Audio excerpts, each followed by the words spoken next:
200 times. Okay, it's just not. Good evening, everyone. Today is Monday, November 19th, 2018, and this is a Moscow City regular council meeting. Jim? Would you stand and join me in the Pledge of Allegiance, please? I pledge allegiance to the flag of the United States of America and to the republic for which it stands, one nation, under God, indivisible, with liberty and justice for all. Thank you, Jim. The first item on our agenda is the consent agenda. I move to approve the consent agenda. Second.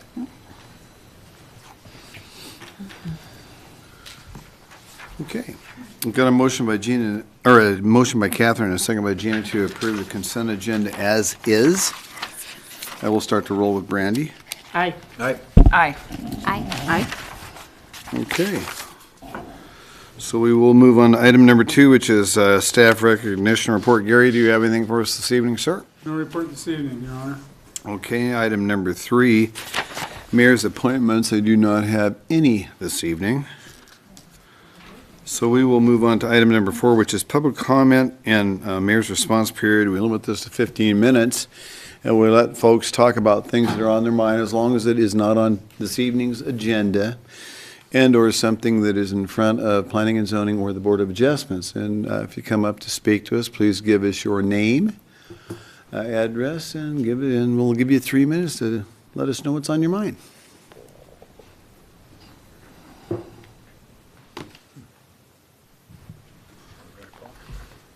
Well, there you have it. So we're going to move on to the next thing, which is item number 5, City of Moscow's Robbers Run donation. We've got Kalisa Owens with us this evening. Hello, Kalisa. Hello, thank you, Mayor, Council. I've got Corporal Sieverding here to join me. This year's Cops and Robbers Fun Run, we're able to donate $1,200 to the Fraternal Order of Police, number 149. Yep. $250 donations are Gritman Medical Center, Allstate, Inland Cellular. $100 donations from Latah Credit Union, Anytime Fitness, Picard Orthodontics. I'd like to thank our volunteers and donors for making this a successful event. One fun thing that we did have this year is Officer Struble ran a 5K, so 3.1 miles, and 35 pounds of gear. He ran the whole thing, so that was really fun. Mary, if you'd join me down here, introduce or hand over the check.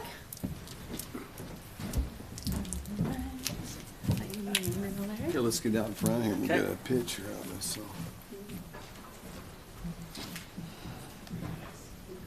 Did anyone respond?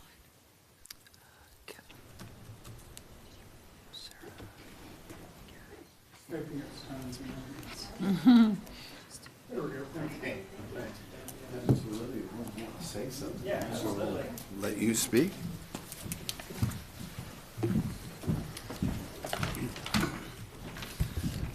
Yeah, I'd just like to thank Kalisa Owens for putting on this event. She does a lot of work that goes into it, I know. And I'd just like to thank her for that. Real quick, for some of you that may not know what the Fraternal Order of Police is, it's a nationwide organization made up with law enforcement officers. Our local lodge here is called the Palouse Lodge in 149. It's a memorial lodge after Officer Lee Newbill, an officer we lost in 2007, in memorial of him. Our lodge puts on different events throughout the year for fundraising to give back to the community. The Cops and Robbers Run is one of the events we participate in. We also do a Police vs. Fire softball game where we raise money for ATVP. We just had a turkey drive we did this last weekend where we were able to give full turkey dinners to 12 local families in need. There was about 12 families in the county that the county deputies took dinners to. So yeah, it's just about giving back to the community, and that's what our lodge is about. So thank you. Thank you. Well, thank you. You know, the Fraternal Order of Police here on the Palouse, it's a big deal for us, and we all appreciate what the men and women do on the force. And so it's kind of a neat thing to be able to see all the different things and get our officers involved in a bunch of stuff, just like Shop with a Cop, this sort of thing that goes on. It's a big deal for us, so we really appreciate that. Any comments by councilors? Thank you so much. Thank you, Thank you. Lisa. Yep. Thanks. Okay, Highway 95 Thorn Creek to Moscow report. We've got Gary Reed here in with Gary. We've got Ken Helms with us as well, Gary, but I am going to introduce you and let you. Thank you, sir. Ken doesn't need any formal introduction, so rather than taking up time walking to the podium, I just asked Ken if he'd launch into his presentation. Thank you. Welcome, Ken. Well, thank you. Thank you very much, Mayor, Council. Thanks, Gary. Some of you do know me and some don't. Ken Helms, my name. I've been with the Idaho Transportation Department for 41 years. And I know, isn't that amazing? I know, it's hard to believe. And I've been working on Thorn Creek Road to Moscow for over 20 years. So I kind of laugh about that. I started out back in 70s, and I worked on the Ferdinand Craigmont section of 95 down south. And that took about 20 years. And then my second half of the career, I've been working on Thorn Creek to Moscow. So if we ever build Thorn Creek to Moscow, maybe I'll have 2 projects under my belt for the 40-some years. So. But I'd be proud of it, too. I'm going to start, it was actually March of 2017, the last time I was up here to give you guys an update. Apologize for that. I should have been up here a lot earlier. But here I am. So in April 2017, the Paradise Ridge Coalition submitted a lawsuit on the NEPA document, the EIS that was developed and approved by the feds and by ITD. That went to the federal courts in Boise in August of 2017, and the judge ruled in our favor, and that gave the coalition 60 days to appeal. They did appeal the judgment of Judge Windmill down in the federal courts in Boise, and that was in January of 2018. During this time, we were also still working on final design plans and the right-of-way plans. We can do that once we get the environmental clearance, the environmental impact statement completed. That gives us the right to move forward on that. In November of 2018, arguments we started out, it was in October of 2018, the arguments were heard in Boise, and that's when we won the lawsuit down there. And then the appeal turned out, it was actually November 6th this year. Arguments were heard at the Ninth Circuit Court in Portland, Oregon. 3 of the judges were there. Actually, 2 of the judges were there. 1 was sick, and they listened to arguments on both sides. They got about 20 minutes each on both sides. Right now, we're really in a waiting game, waiting on them to make a decision. Our attorneys think that it could be as early as the first part of the year, but as late as March of next year before we hear a decision.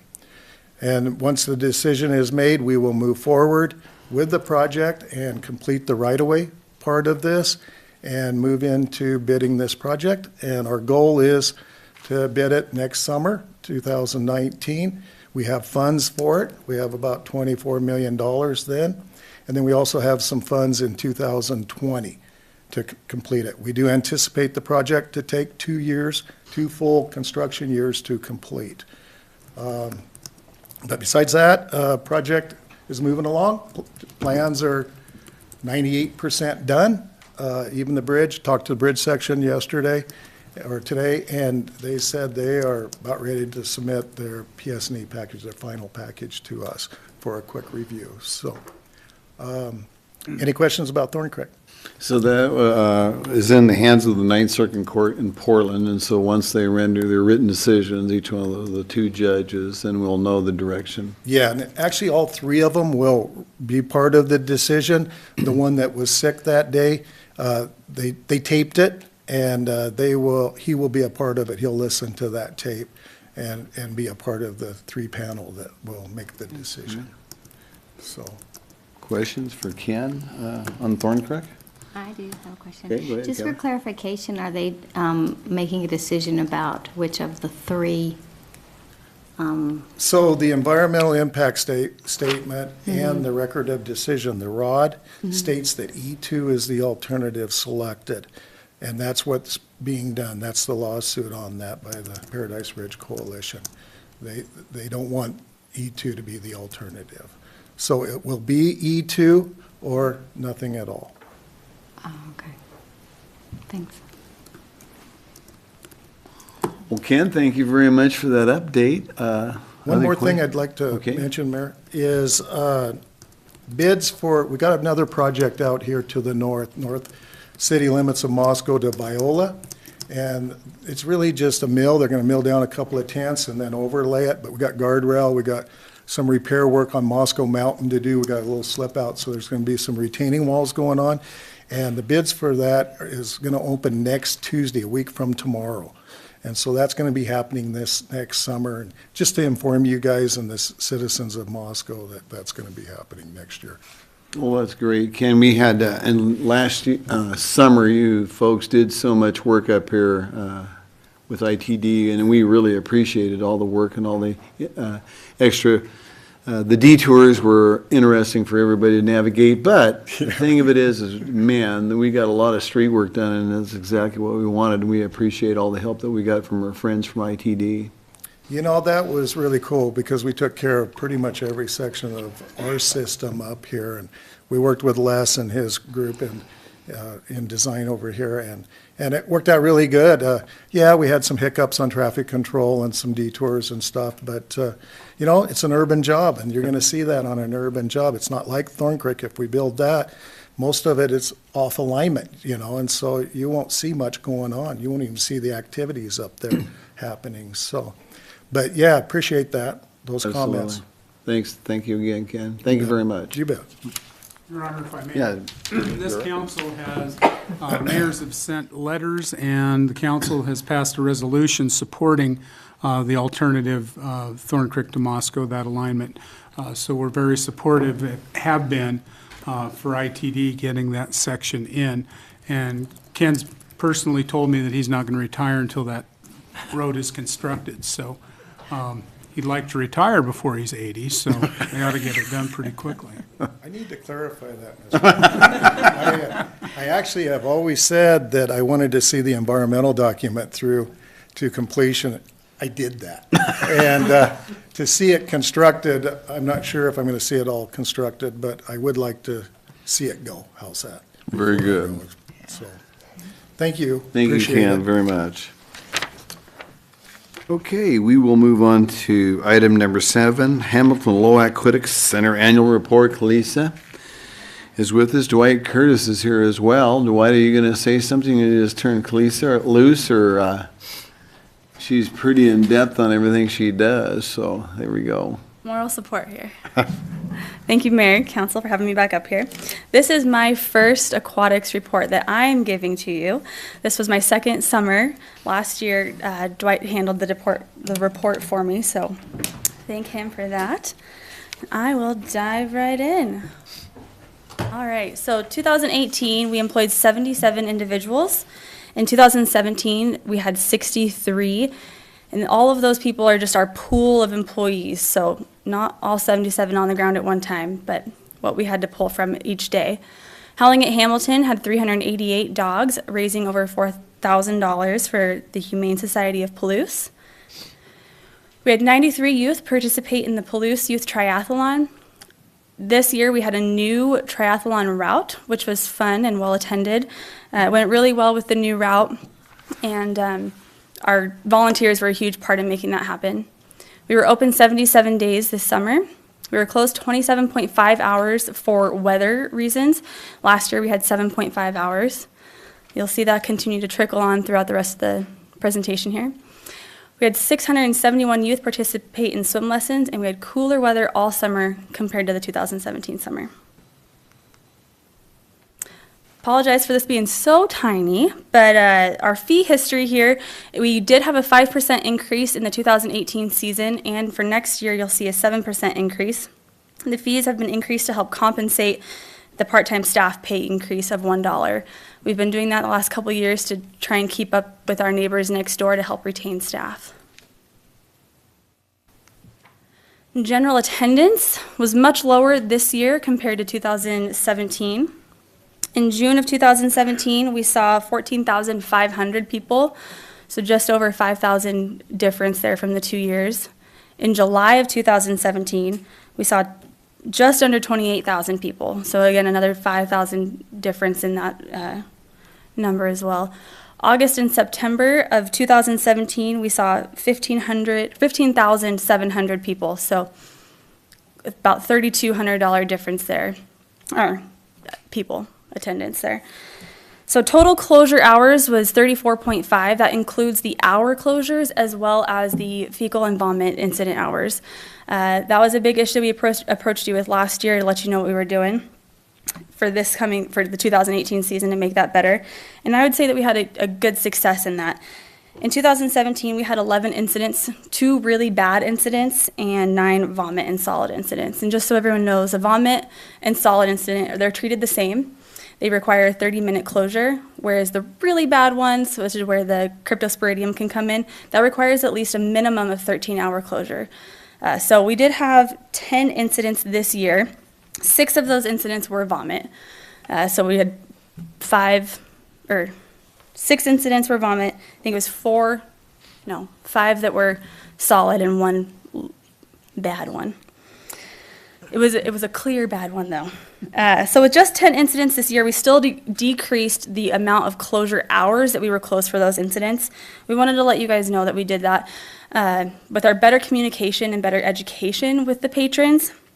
Each time we had a closure, whether it was for a planned closure or if it was an incident closure, we got on the speaker system and had a script announcement letting people know why we were closing. I think the community members really appreciated that transparency, knowing why we were closed, that, it's just the 10-minute break that we take every hour and a half, not necessarily the incident.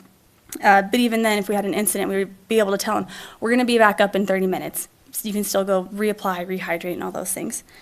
We had better staff training and procedures in place. So staff training from the full-time all the way down through the part-time staff. We had an increase in our rehydrate, reapply sunscreen, and restroom breaks. In previous years, we've only had 2 breaks throughout the day. This year, we increased it to 4 breaks, so we had a break every hour and a half. And our junior swim diaper policy of everyone who's 3 years and younger, that was a success overall as well. All right, so our numbers, we had a decrease across the board. Annual attendance decreased by just over 13,000 from the 2017 season to the 2018 season. In 2017, we saw almost 23,000 drop-ins compared to 20,400. And our member visits in 2017 was 35,000 compared to the 24,000 here. We suspect that the decrease in member attendance is in large part due to the weather, which I'll talk about next, but also due to the number of issues we had in the 2017 season, including pool closures due to fecal incidents and negative public exposure. We believe there was residual public reluctancy rolling over from the 2017 season into this season, equaling our lower number of our member visits here, overall corresponding to the decrease in attendance.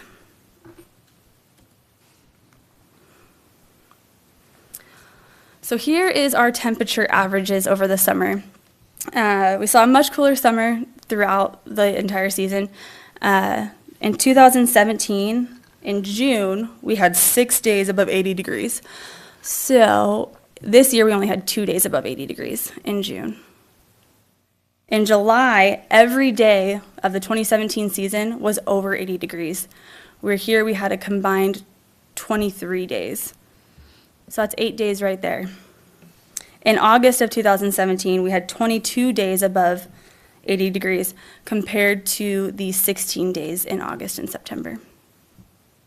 Overall, our days were cooler. In 2017, we had 59 days above 80 degrees, whereas this year we only had 41. Lower temperatures, lower attendance, lower revenue. So we did have lower revenue for our concessions, 37,000 compared to the 42,500 we saw last year. Expenses were 21,000. We did keep those lower this year with a net difference of 16,000.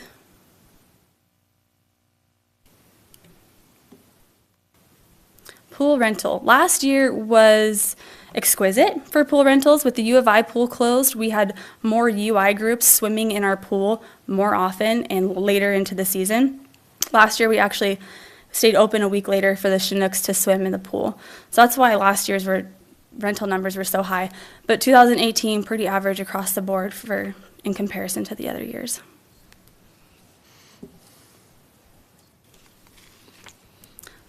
Pool scholarships. So the $18,000 that we get from the city council each year, this is what you see what went towards the pool. So swim lessons, we had 4,900. In 2017, we had 3,700, which is great to see an increase in the use towards swimming lessons, people learning how to swim. 10,500 towards the youth passes, for a total of 15,526 of that 18,000 going towards the pool. In 2017, we had 13,600. So we had a $1,900 increase of the youth scholarship use towards the pool. We did use all of the 18,000 this year. In the past few years, we've used all of the 18,000. We did have, you see non-resident down there, the 573. That we did have a donation from Latah County. That was $1,000 towards day passes for county non-city residents. So that's part of that 573. We also had some rollover still from Chinooks from a few years back. That was for county non-city residents as well, to be used towards swimming lessons. All right, expenses versus revenues. We have a decrease in expenses, which is always good to see. Decrease in revenues as well, not as fun to see. But as we continue to increase the staff pay, expenses are expected to remain high. We're confident we're going to be on the right track to turn this around and regain our revenue in the future. With cooler weather, lower attendance, you've got lower sales. We're going to see a decrease in that revenue. With the procedures and policies we put in place this year, we didn't have those in place in 2017. Everything that we took a hit from in 2017 rolling over to this year, put those new procedures in place, confident with moving forward next year. 2015, you see a really small gap here. That was due to the Pullman pool closure. So kind of an odd year, but across the board, we see fairly close together still. Just the last couple of years have been a little wonky. Total subsidized amount.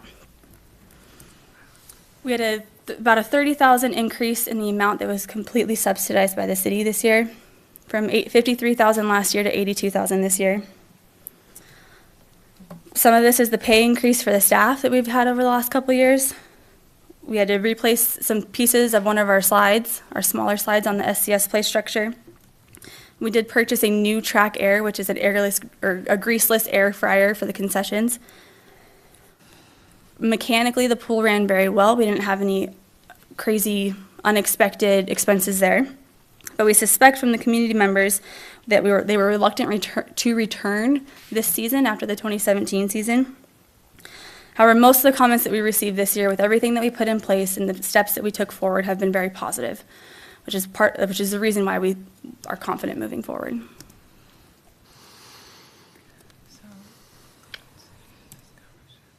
Highlights. Finish out the presentation here.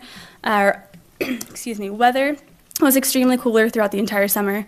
We had great staff recruiting success. 77 employees this year compared to 63 last year. Helps a ton in terms of scheduling. Training success. For the first time in many years, we had concessionaires and lifeguards in the same room for training, which just helped with continuity across the facility. We saw success with our education, not only with community members, but also with our staff, our junior swim diaper policy, and increased restroom breaks, and the increase in scholarship use. I would like to invite Dwight up to make a comment, and I'll stand for questions.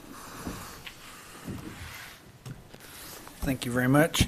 I just wanted to take a quick moment to embarrass Kalisa just a little bit. like she said, this was her second summer, but this was also really her first summer to be fully in charge.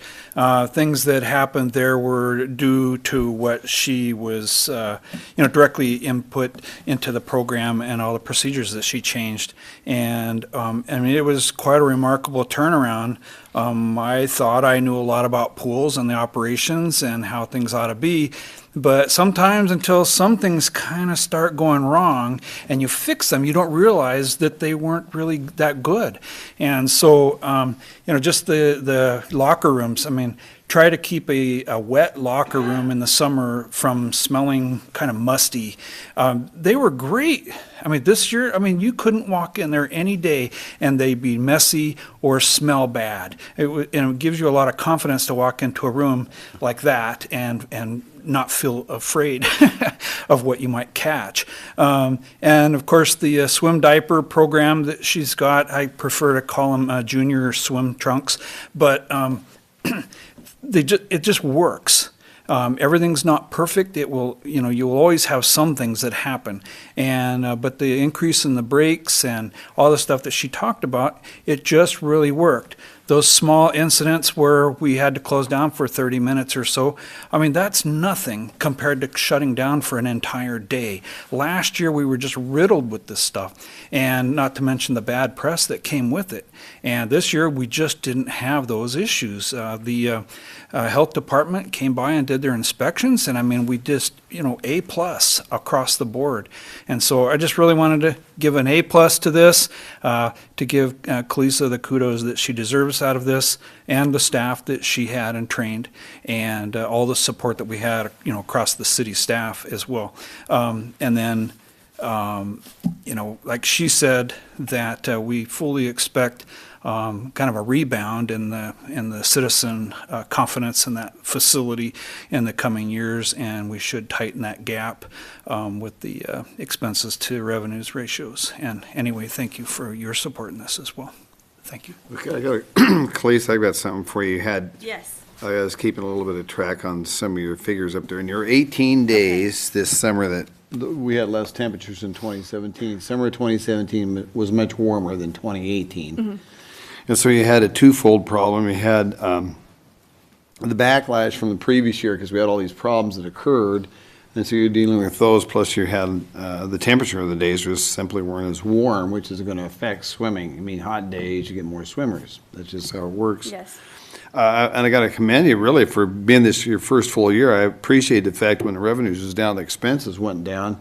You had one expense line that went up, but that was not an operational expense, as I understood. It was other expenses because you had some things you put wages in there, as well as some repair work, slide or whatever it was you had fixed. But so that's a good thing. If you're making adjustments as you're going along, that's a good deal. And I got to share a story with you. I talked to a father of a young woman who works there, and she worked a lot, and this dad was very, very appreciative, and she gets to be some kind of a manager next year, and he was so tickled by it. She's a really neat kid, and this guy went off and off and off about how wonderful it was. So I wanted to share. That's a fun story to listen to, so that was a pretty cool thing. I'm excited to have her as a manager. Yeah, well, anyway, she's a good kid, and the dad just was beaming about it, because he was really proud of her and all these things. But that's a good story, That's good. Awesome. Thank you. Questions for Kalisa? Jim? I have one question. If you go to the slide where the difference between the subsidies, the next one. So of the roughly $29,000 difference, how much of that's infrastructure, replaced equipment, and I don't have the number off the top of my head, all of that combined. Our capital projects in here, I don't know what we had for capital projects this year, if anything, would not be in this subsidy. So everything there is operational subsidy? Yes. Okay. Yep. So we pay capital projects out of the Parks and Rec capital pool. Which you'll see some of those for the 2019 season. I know one of the things that the pool ran into too is they raised $1 an hour more for the kids, because it was with unemployment being so very, very low in Washington, being just to the west of us, it's tough to get enough kids to work to do this. Basically, it was one of the problems we ran into. Is if I Yeah, remember last year right. it's hard to get people, and the people that you did have, they quit on the drop of a dime, which would leave you hanging with trying to find staff. So this year we had a much better staff morale across the board. We had more people here and just trying to continue to keep up with next door. Yeah. Kathy? Well, I'm really glad that you've gotten to put, policies and procedures in place for staff, because it does help them feel like they can operate, clearly in their responsibilities. So that's wonderful. So excellent. I just had a couple questions. I was wondering, because the relationship between the university, the swimmers that use the university pool, have you considered, I don't know, offering them to come back to the pool in part of the season? Because I know some of the people that swam, they did like being able to use the pool. It's outside, I think some of that has to do with their contract with U of I. Yeah, so I think that their contract usually takes them through the whole summer, or to a portion in the summer when the U of I pool closes, and then they come down. Yeah, but we would be open to it. Okay, thank you. And then the other question I had was, it looked like the subsidies and the amount that the revenue for the concessions lacked was about equivalent. And I know that the scholarships are really important, but I had some questions about like repeat families, how much is given. Was it part of the bequeath? If it's kind of like a list about the people that use the subsidies, is that amount worth increasing to keep those families coming? I'm pretty sure you're probably digging into this, but I would like to know more about what you all are thinking about with the scholarships. That's a great question. The scholarship use, like I've said, we've used all 18,000 over the past few years. So we are looking into other ways that we can increase that amount so that we can get more people.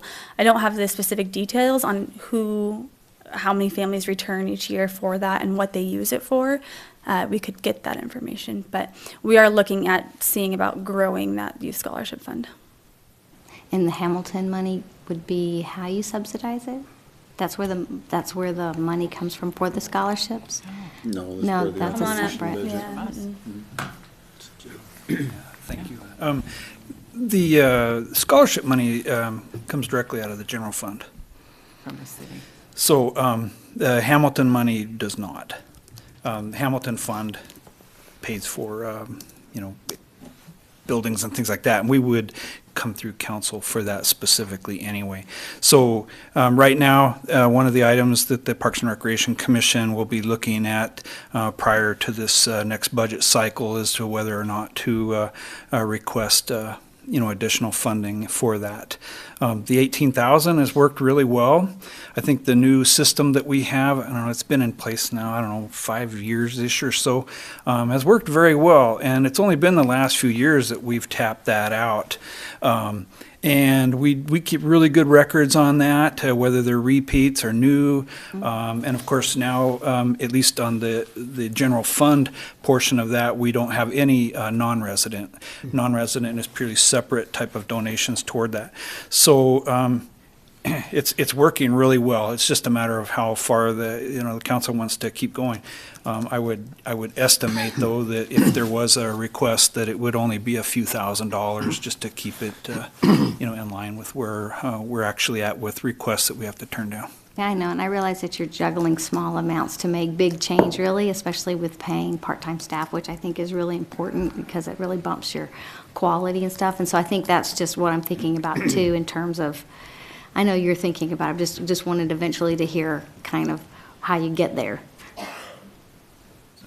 Yeah, if I may, council set the policy on the youth scholarship several years ago when we were actually utilizing or using up all the scholarship money.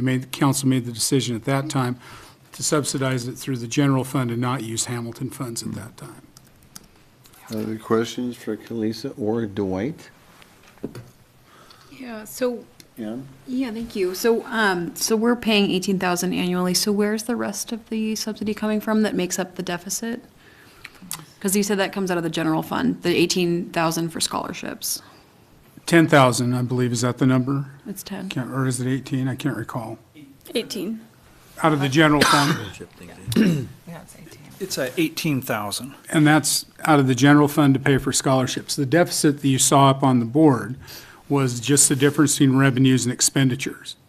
So the 18,000 actually takes the place of those folks who can't, those kids who can't afford to come in, and then that goes into pool operations. The deficit that you saw, if you could go back a couple of slides, Kalisa.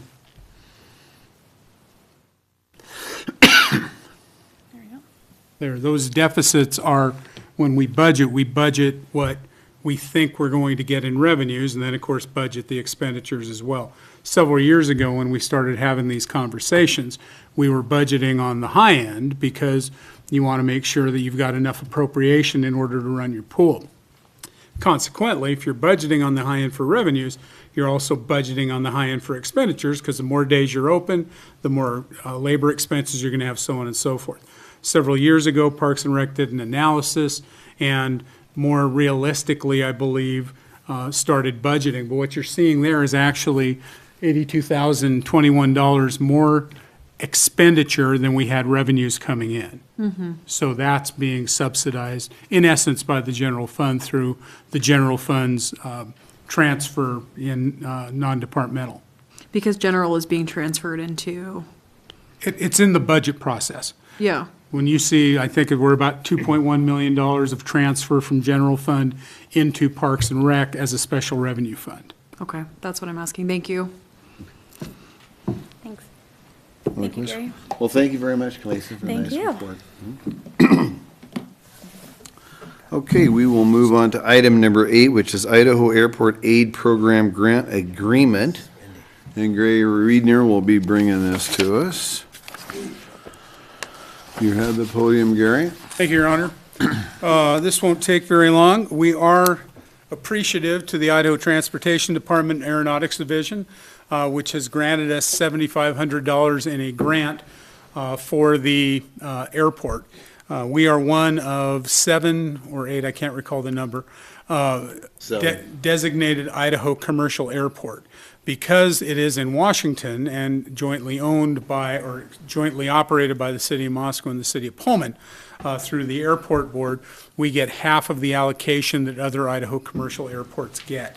So $7,500 is what ITD, Division of Aeronautics, has granted to the city. If you read through the grant document, it recognizes that the Pullman-Moscow Regional Airport is in the middle of a runway realignment project. So you'll see that they've contemplated that this amount of money will go toward the match for the FAA funding that we're utilizing in order to realign the runway at the airport. So what you're being asked to do tonight is to ratify the grant so that we may accept the grant and transfer it to the airport for match for the FAA runway realignment grant. I move to ratify the Idaho Transportation Department Division of Aeronautics Grant Agreement and Resolution for Execution Order to accept $7,500 award on behalf of the Moscow Pullman Airport. Second. Okay, we have a motion by Catherine and a second by Ann to ratify the Idaho Transportation Department Division of Aeronautics Grant Agreement and Resolution for Execution in the order to accept $7,500 on behalf of the Moscow Pullman Airport. I'll start to roll with you, Ann. Aye. Aye. Aye. Aye.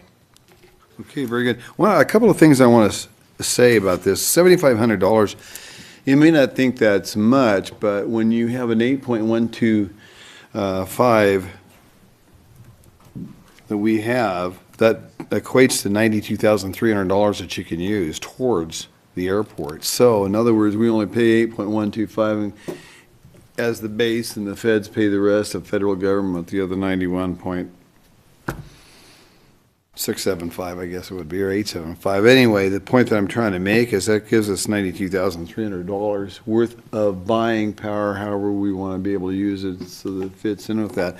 That's number one. The second thing I want to point out is this is one of 7 airports that are recognized in the state of Idaho.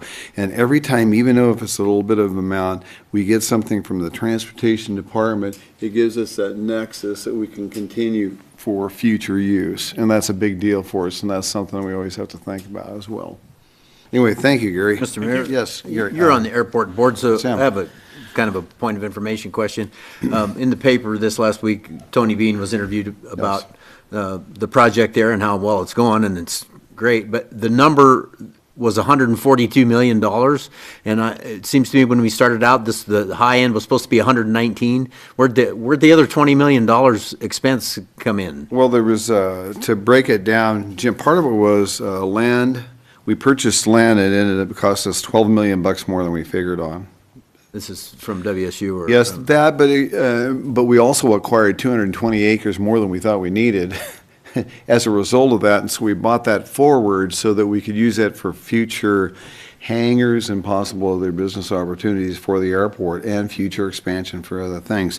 Also, the runway originally, we ended up going 50 feet wider than what was originally scheduled on one, the aprons on these things. And so that is where the biggest expense came in. And so, and our ISL, our instrument landing system, cost about $5.5 million too, that we got approved through FAA, and we had to fight tooth and nail to get that, but we did get that. So there was, that just some of the expenses. That's how it got up there. That's about 17, 18 million bucks right there, those two things. So the city of Moscow and Pullman and the other partners, we had a match to deal with that, and it seemed like it was maxed out at that 119 million. So how do we have to come up with more match now? No, we were in good shape on that, Jim, because we actually had plenty of overmatch for it, and a lot of that happened with, we've got, as you said, Pullman, Moscow,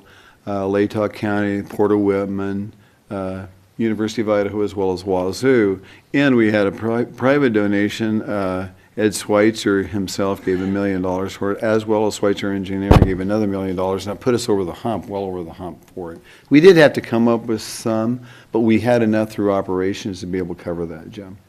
But while we're talking about airport, I got to share with the group, in the month of September alone, our passenger count was up 37%. It's up 32% in October, so we're having some real terrific numbers. And of course, a lot of that has to do with the flights being canceled in the Lewiston area as well. And also, we're putting in for a grant funding, and we're feeling pretty good about this time next year about getting another carrier to get us a straight east flight to Denver for another carrier, and I'm talking about United.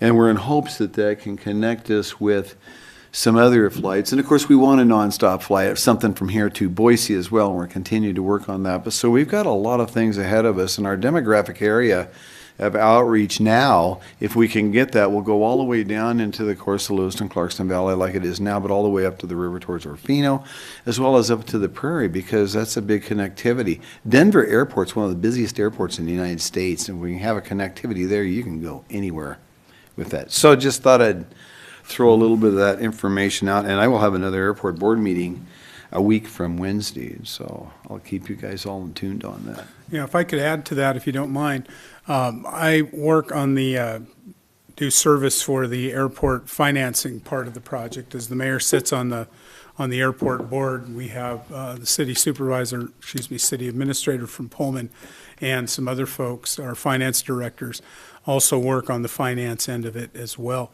And yes, costs have gone up since the original estimate, and they've gone up a couple of times significantly because of some of the construction challenges that the mayor alluded to. But we had plenty of match, as the mayor said. We're at 91.85, I believe, FAA funds versus 8.125 local match funds. So we're able to match it. We also still have passenger facility charges, which are generated at the airport for every passenger that gets on a plane and goes somewhere or gets off a plane. There's a passenger facility charge that comes to the airport. That's also being used to match those funds. So we're able to make the books balance at this time. Of course, we've got a terminal project that the board is considering, which we will tackle when we get to it. One other thing I'll point out is something of interest. When Washington State University played the University of Oregon, we had 30 jets stacked up in that airport. We could not take one more jet on. And I'm talking about Lear jets and company jets, and Phil Nike's, the Nike jet was in with the duck wings on the bottom of it. So that's a pretty impressive jet, actually. And they were stacked up. It was amazing how the airport board or workers were able to do that, Tony Bean and his crew. It was pretty impressive. So hopefully I'll get a picture of it and I'll be able to bring it and show you. But that's kind of an amazing thing where we had them stacked up.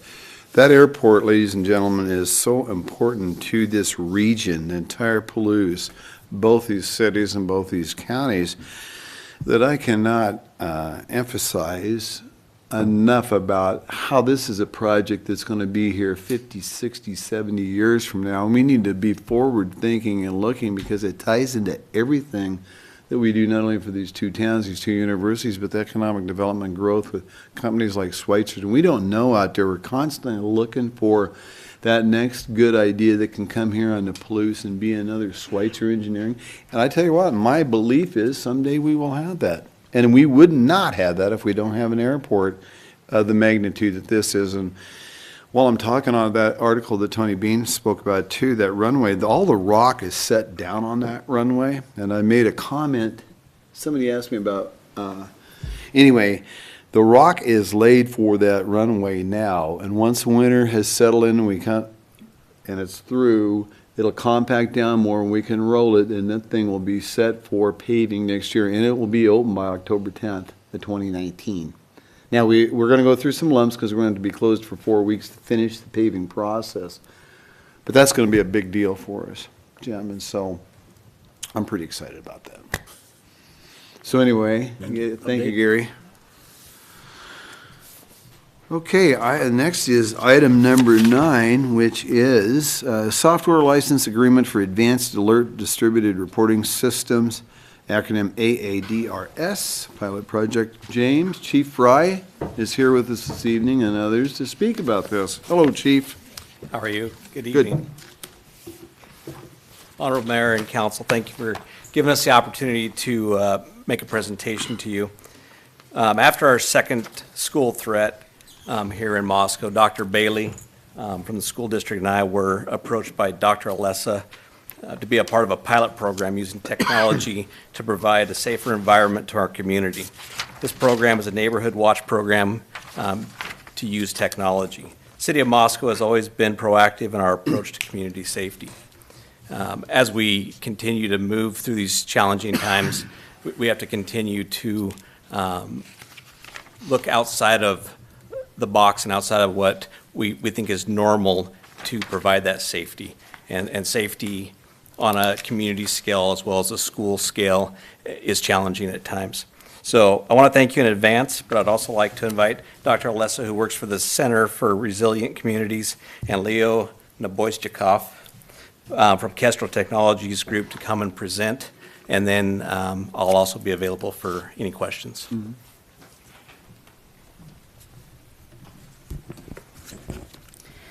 Mayor, Council, thank you. Easter 2018, we got an email from the Moscow School District about a threat to the school. I have 3 young children. I belong to a network of mothers in the community. And any of you who have young children in the community who got that email know what you felt on that Easter Sunday.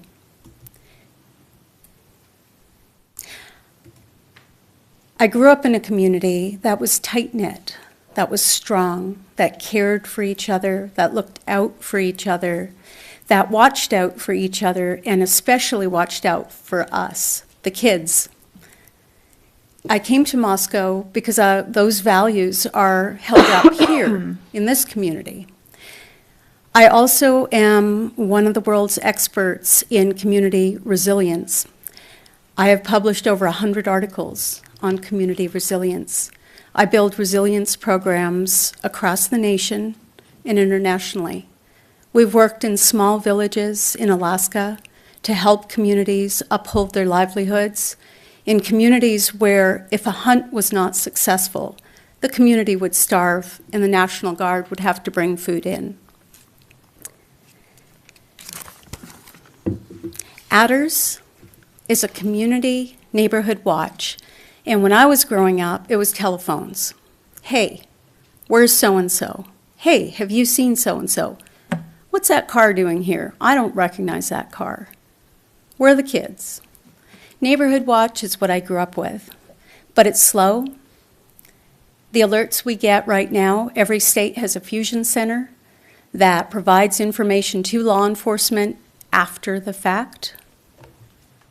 So the community observing, the community partnerships, the community engagement, the neighborhood watch programs that we've built, we had to accelerate. We had to find a technology that would come to the community, for the community, and be designed by the community to keep the community safe.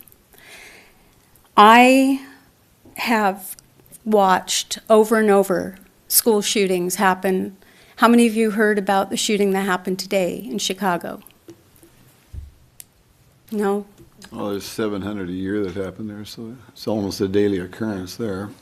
Yeah, well, this was a hospital shooting, and a brutal one at that. So the idea is not to get into that situation in the first place, but to prevent it from happening in the first place.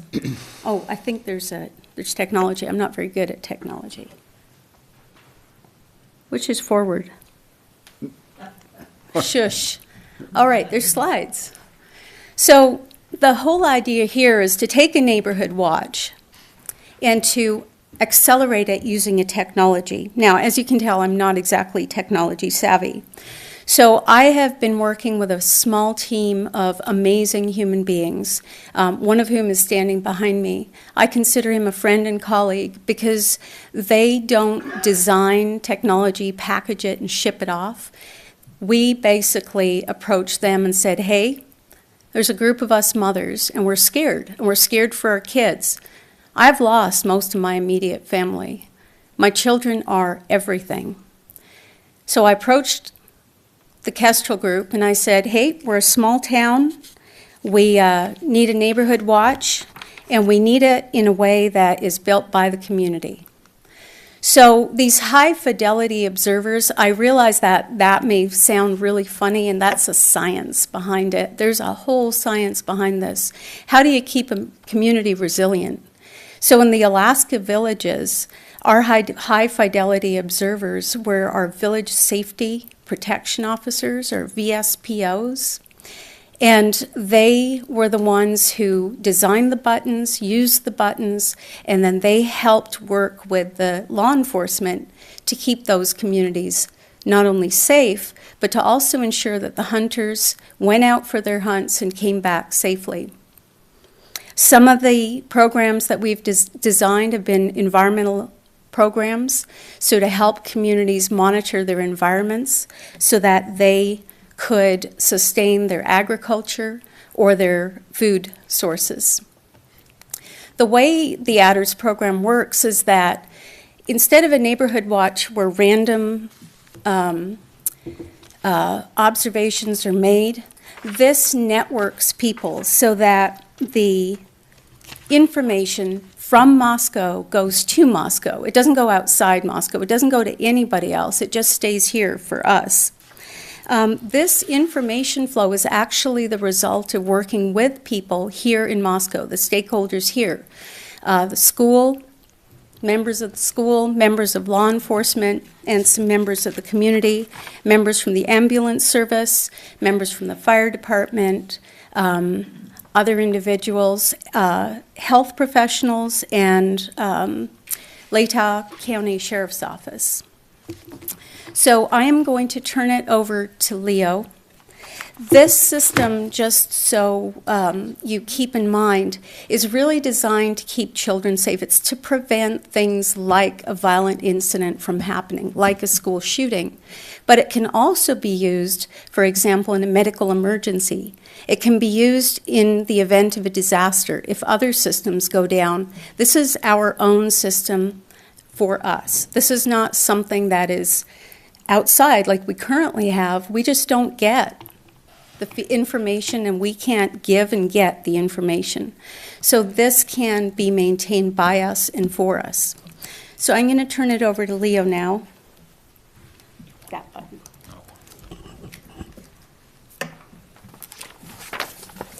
Good evening, everyone. My name is Leo Neboyshikov. I am representing Kestrel Technology Group. Kestrel Technology Group is a small business. There's 12 of us. It is headquartered in Sugar Land, Texas, though all of us are spread all around the country. I'm in Baltimore, Maryland. It was founded back in 2005. It is not only small business, it is minority-owned and women-owned. And the company itself actually started because there was a thesis that came up by 2 students out of the Naval Postgraduate School. My boss was focused on something completely different at the time, but the 2 students had a very basic question. They said that right now, back in 2005, technology via cell phones was out, and we can submit text messages to each other, we can send photos to each other, but when there's a disaster, why don't we utilize that technology to be able to communicate with each other? And at that time, that was not happening at all. And so 2 professors thought it was a great idea. They were shocked that this was not something that was happening. And they went to my boss and they said, is this something that we can actually make happen? And my boss said, let's try it. The government thought it was a great idea and picked it up as a prototype system and sent us to Southeast Asia to do humanitarian assistance and disaster relief type of missions. So we started working with various types of communities that needed different things. So one of the things we started working on was counter animal poaching. So we would work with local fishermen because they would see suspicious illegal fishing and they would say, we're seeing this stuff all the time, but we have no way of actually pushing that information out. And we said, well, do you have cell phones? And they said, yes. And we said, well, we can create an application that you can do this safely. And then that was able to go to that host country that was able to look at that information. And we were doing a lot of disaster relief, a lot of work, for example, in the Philippines, where they would have a typhoon that would come through, and they would send people into a community, and they would say, you know, we are coming to a hospital, but we don't know how much blood was supposed to be here. We don't know how many supplies were supposed to be here. We really wish that we had some way of people being able to report from the situation before the disaster and report it back. And so that's kind of, the reason I'm bringing up these examples is I want to show you kind of where our beginning was and to be able to figure out our own path in building this technology.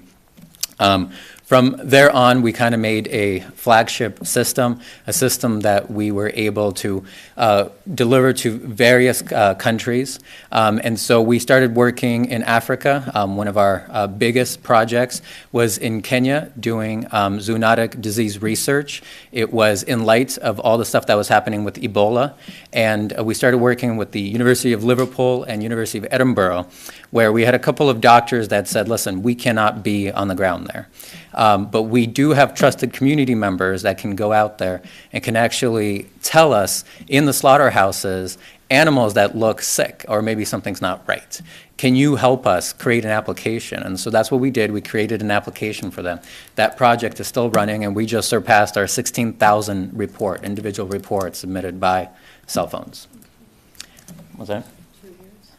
2 years of like active reporting after the prototype has been out. And then we kind of got on the radar of the work that Lil was doing because she saw that we were already working with a lot of communities on a local level. A lot of the other types of tools that are out there that are the see something, say something, neighborhood watch type of tools, they have kind of a nationwide reporting system where you might submit something here, but it goes to Texas and that's processed there. We believe that it should be done differently. We believe the data should always sit with the community. The community is the one that knows what's happening here, and so we wanted to keep everything local. And so Lil reached out to us and said, I'm working in Alaska with various small communities and they have cell phones, but they actually have no connectivity.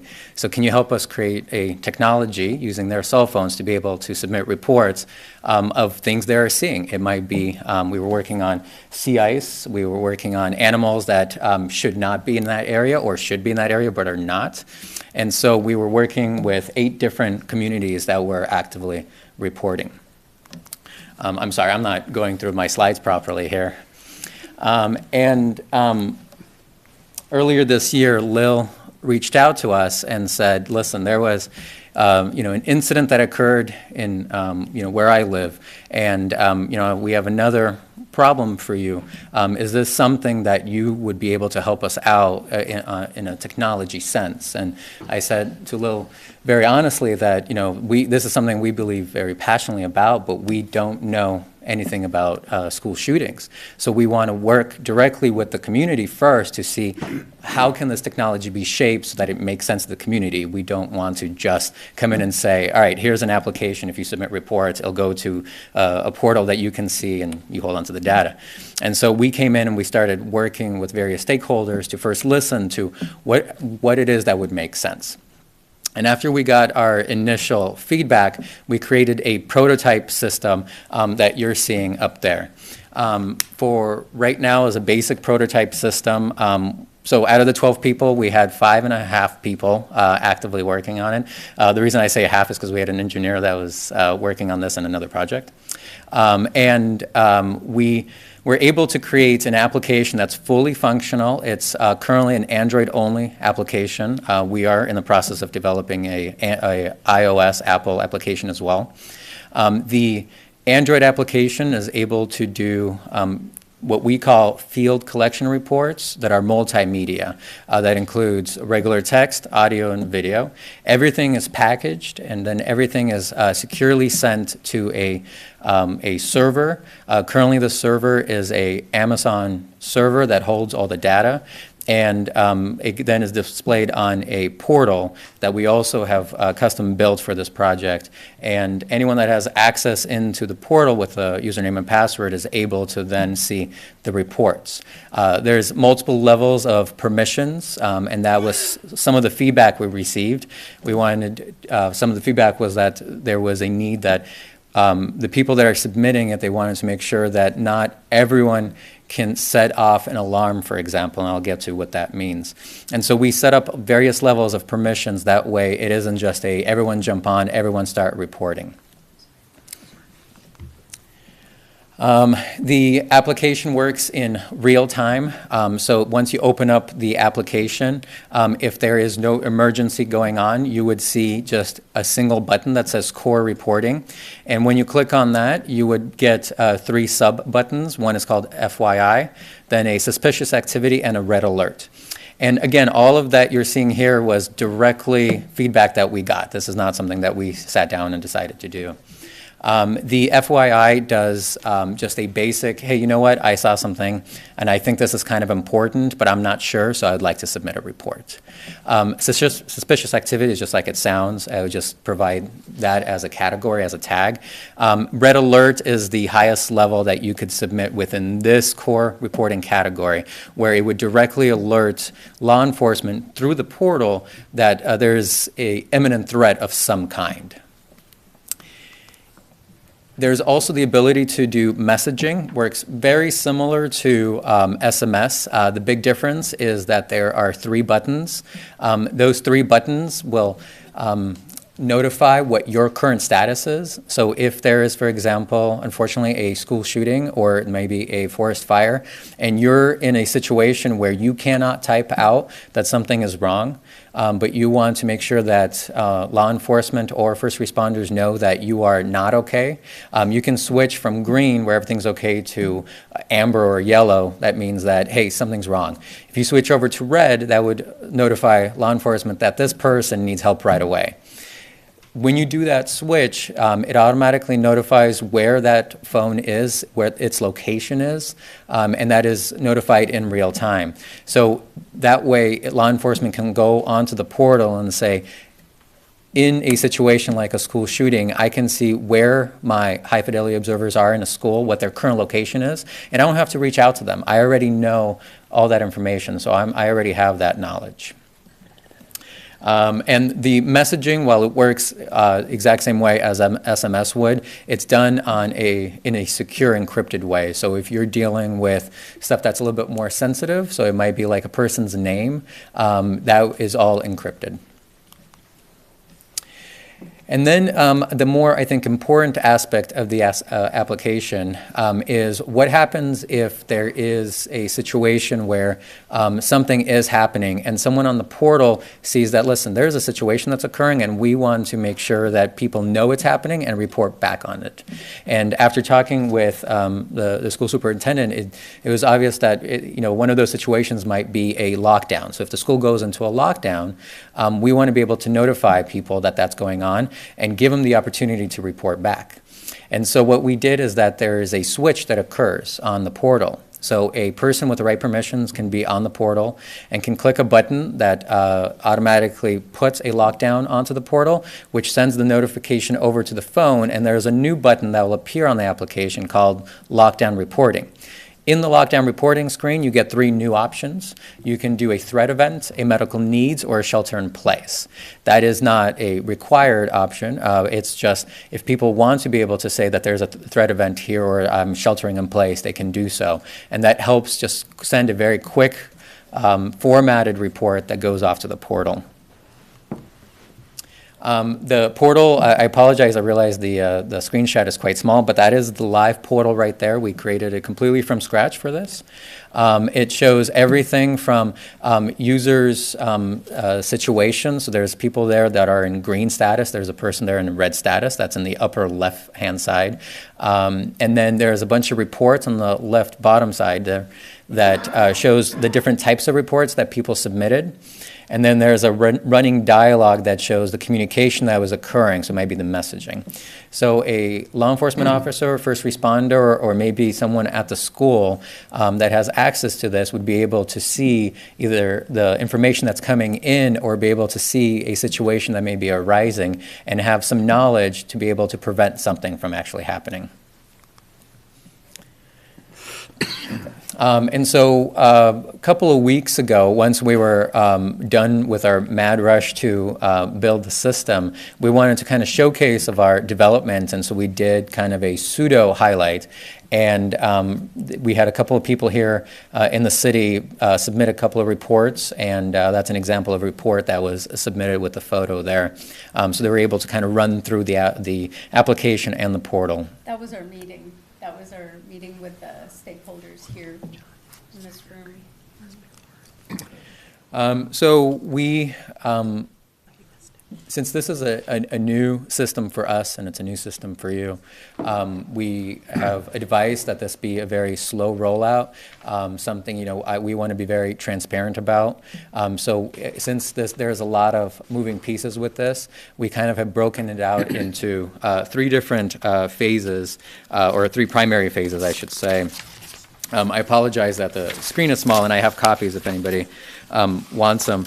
Kind of the first phase that we see is what we will call a soft deployment. The way we foresee it is that there will be some people that would just start initially of playing around on the technology, but it's not operational yet. And then we would get a continual feedback of, this makes sense, this doesn't make sense, buttons are too small, colors don't make sense, etc. And then we would just start expanding it into phase 2, where we start building it out. That's where the iOS version, the iPhone version would come out, and it would go, quote unquote, more operational. So that's the primary deployment.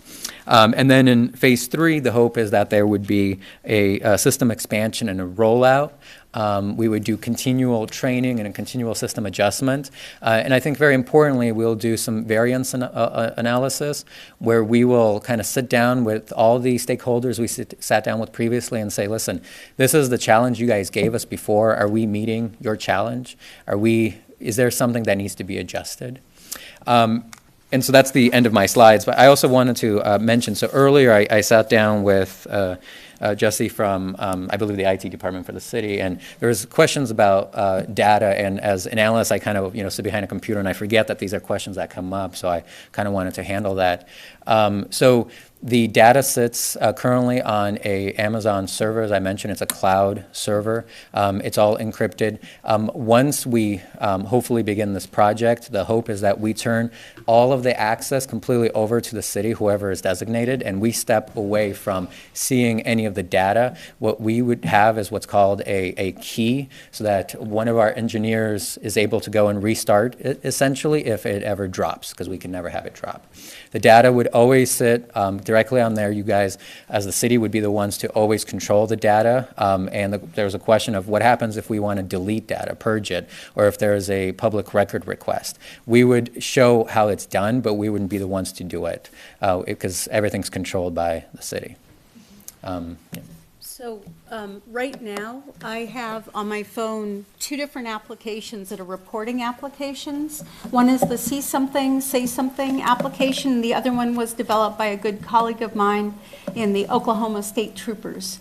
And when I submit reports in those, and I do them for fun, I'm like, "Hi guys, it's Lil. Don't freak out. It's just me." Those go away to a fusion center, but those applications are widely available for people to download, and you can download them by the dozens. Some of them are kind of odd, actually. So this one, what I wanted to bring here, and why I approached Chief Fry and the superintendent, was really focused on protecting our kids. It's because we are a strong community and a connected community, it's why don't we just prevent these things from happening in the first place, downstream, as opposed to let it happen and then hope everything goes okay. So that was all that I had in terms of my comments. I think at this point we'll happily take any questions, comments. Okay. I just want to make a comment. It's really interesting to hear you talk about this. I'm a teacher. So one of the concerns that we always have is we have all this information to grade 12, and then there's no way, when we know that there's issues or people that we'd like others to be able to help or watch, we cannot, let that information out. So it sounds like what you're trying to do is help disseminate and help people that may need further help themselves. So it's not just out of fear that you're looking after your kids, you're also, sounds like, wanting to help others that may have problems. Is that? Well, it's more that, so say, and I will let Superintendent Bailey talk to some of this, as well as Chief Fry. The whole idea here is there was an incident, and this is a school shooting incident, where the individual approaching the school, there were 3 individuals who knew he was coming to the school. They dialed, no, they didn't dial 911. They dialed in to their police department, but the information needed to be processed. It needed to go a couple of steps, and then it didn't get there in time. There were 7 children shot in that case. So it was more that this is a way of networking information, so it's just more precise, and it can be moved faster to law enforcement or to the school or to the city. It's just a way of accelerating the information. It's not meant to be an intervention program. It's not meant to anyway get involved in PII. So we're very sensitive to personally identifiable information, things like HIPAA, all those laws and codes we've worked with for, boy, how long, Andy, 20 years? So about 20 years. So we're really sensitive about those things. It's just a way to make sure that if something happens and somebody sees it, that we can triangulate on it. Or if something is unfolding, that we can prevent it from basically going from amber to red, or becoming a violent incident. Because sometimes these things actually unfold, but when you do the retro analysis on it, and I have analyzed a lot of case files, you do the retro analysis on it, there was a way to get the information to prevent it. It just didn't get there fast enough, or it went away from the community and then had to come back. So my applications go away. And for our school shooting threat, we all know where that came from. It wasn't here. So, And it, Okay, Jim, you had a question. Well, I just wanted to hear what Chief Fry and Jess Flowers and Greg Bailey have to say about this. What's your take on this whole program, and how would you like to see it implemented or not? Well, I would like to see it implemented. My job is safety of our community and the safety of our schools. And I don't want something that comes into our community that's, violates anybody's rights, because that's not what we're looking at doing here. But this is an opportunity for us to slowly push out a program that may end up saving lives and giving us the key pieces of information. If you look at not just school shootings, if you look at a lot of these things that go on across our nation, when you go and look back, everybody says somebody knew something and the pieces just didn't all come together. You can go all the way back to 9/11. The FBI knew information, CIA knew information, everybody knew information, they didn't bring it all together. There's community members that know things that are just suspicious. We're not going to treat them any different. We're going to respond to these calls, and we're going to do what we do right now if it was to come in as a 911 call or as a suspicious call. It's no different. We're still going to respond, and we're going to treat people with the same respect that we always do. It just gives us one more possible tool to make it a little bit faster so that we can get there and maybe prevent something. I have just a follow-up question to Yeah. something you just said, Chief. So in our community, what makes the 911 option not sufficient? It is sufficient, but this also gives just one more piece. It's no different than the tools that I have on my belt. Every piece plays a part in making the job more efficient and faster. This is just one more tool. It's just one more piece of technology that gives us that possibly could Got a speed question. things up. Chief, on a 911 call, usually that's because something has already happened, right?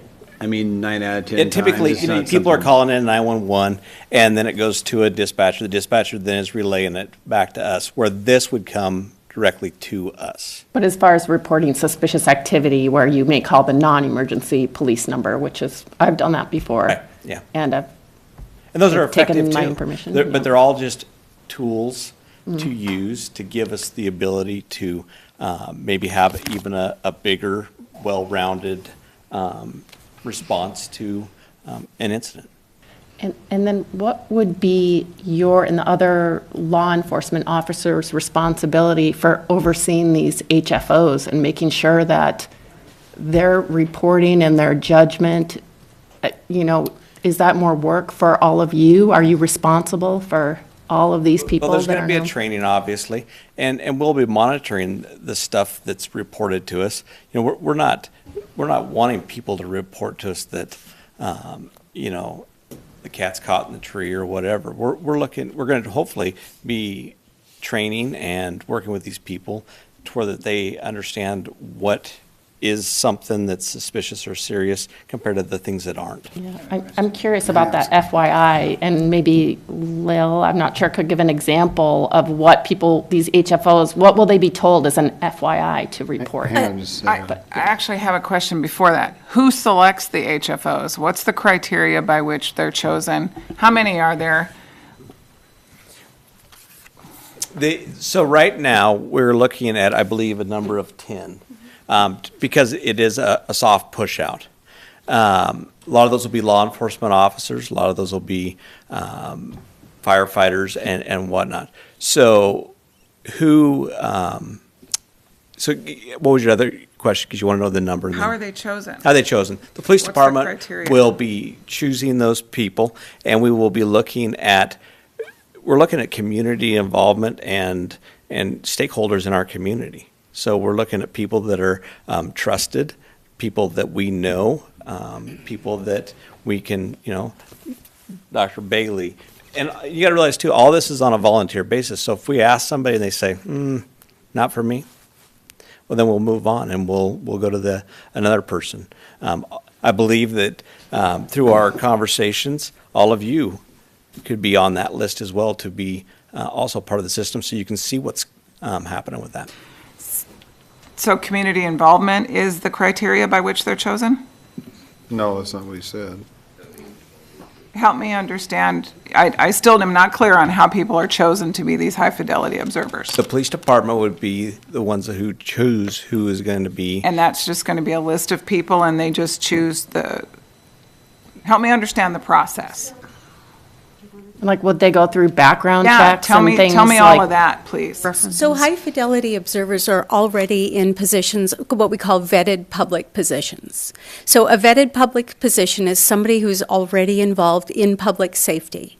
It's, for example, it would be a law enforcement officer, it could be a firefighter, ambulance person, it could be a teacher, it's somebody who is in a position of trust, who is already involved in public safety. But those individuals have to volunteer. I mean, you can't say to somebody, you. So people will say, I would like to be an observer. I'm already doing, this is my route. I'm already driving this route. And those people are already doing that as part of their daily lives. I mean, their jobs, rather, their livelihoods. So, but they have to be an employee. So would it be like that police officer when they're off duty, then they're An employee of what? to report? An employee of the Moscow Police Department, the city, the schools, is somebody who is employed by the city, the schools, or law enforcement. So I'm going to give you an example of an observer. So one of the observers in Kaktovik, so they have these little potted trees, and I know that sounds ridiculous. And what they do is they go around, they water the trees. Okay, that's all they do. They water the trees every day. This happened to be one of our observers, and he's very, very proud of this. And he noticed that the tree was all puffy, the bolus in these trees were all puffy. So he was like, what's going on with the tree? He found drugs that somebody had put under the tree and left there. And he was like, hey, guys, come on down. Called the state troopers. State troopers came down and picked it up. But he was an employee of the city. He was a city employee. But presumably anyone could notice that puffy tree and say this looks suspicious. And then they could call the non-emergency line. Absolutely. This is not a replacement for anything. This is merely a way to take a little bit of load off people to let technology help us aggregate information that otherwise wouldn't be aggregated. It would just be random bits of information. And in those retro-analysis of the case files, that's what we always find out, is that if somebody had just put this piece and this piece together, then there could have been a prevention as opposed to a response. How about if we hear from Greg? Superintendent Bailey, you want to give us your point of view on this? And then we'll go to Jess. Yeah, I've been at, I think, each of the meetings, and it was kind of nice because they helped us, or let us kind of talk about what our needs are and how we would want to see this designed. With issues in schools and in our community, communication's the biggest thing. And as well as not only communication, but also to, as I wrote in my letter to all the parents when we had that threat, we have to start looking for that shaken can. A lot of people are talking, bringing guns to school, taking care of things by having, officers or security guards that are policing each and every hallway.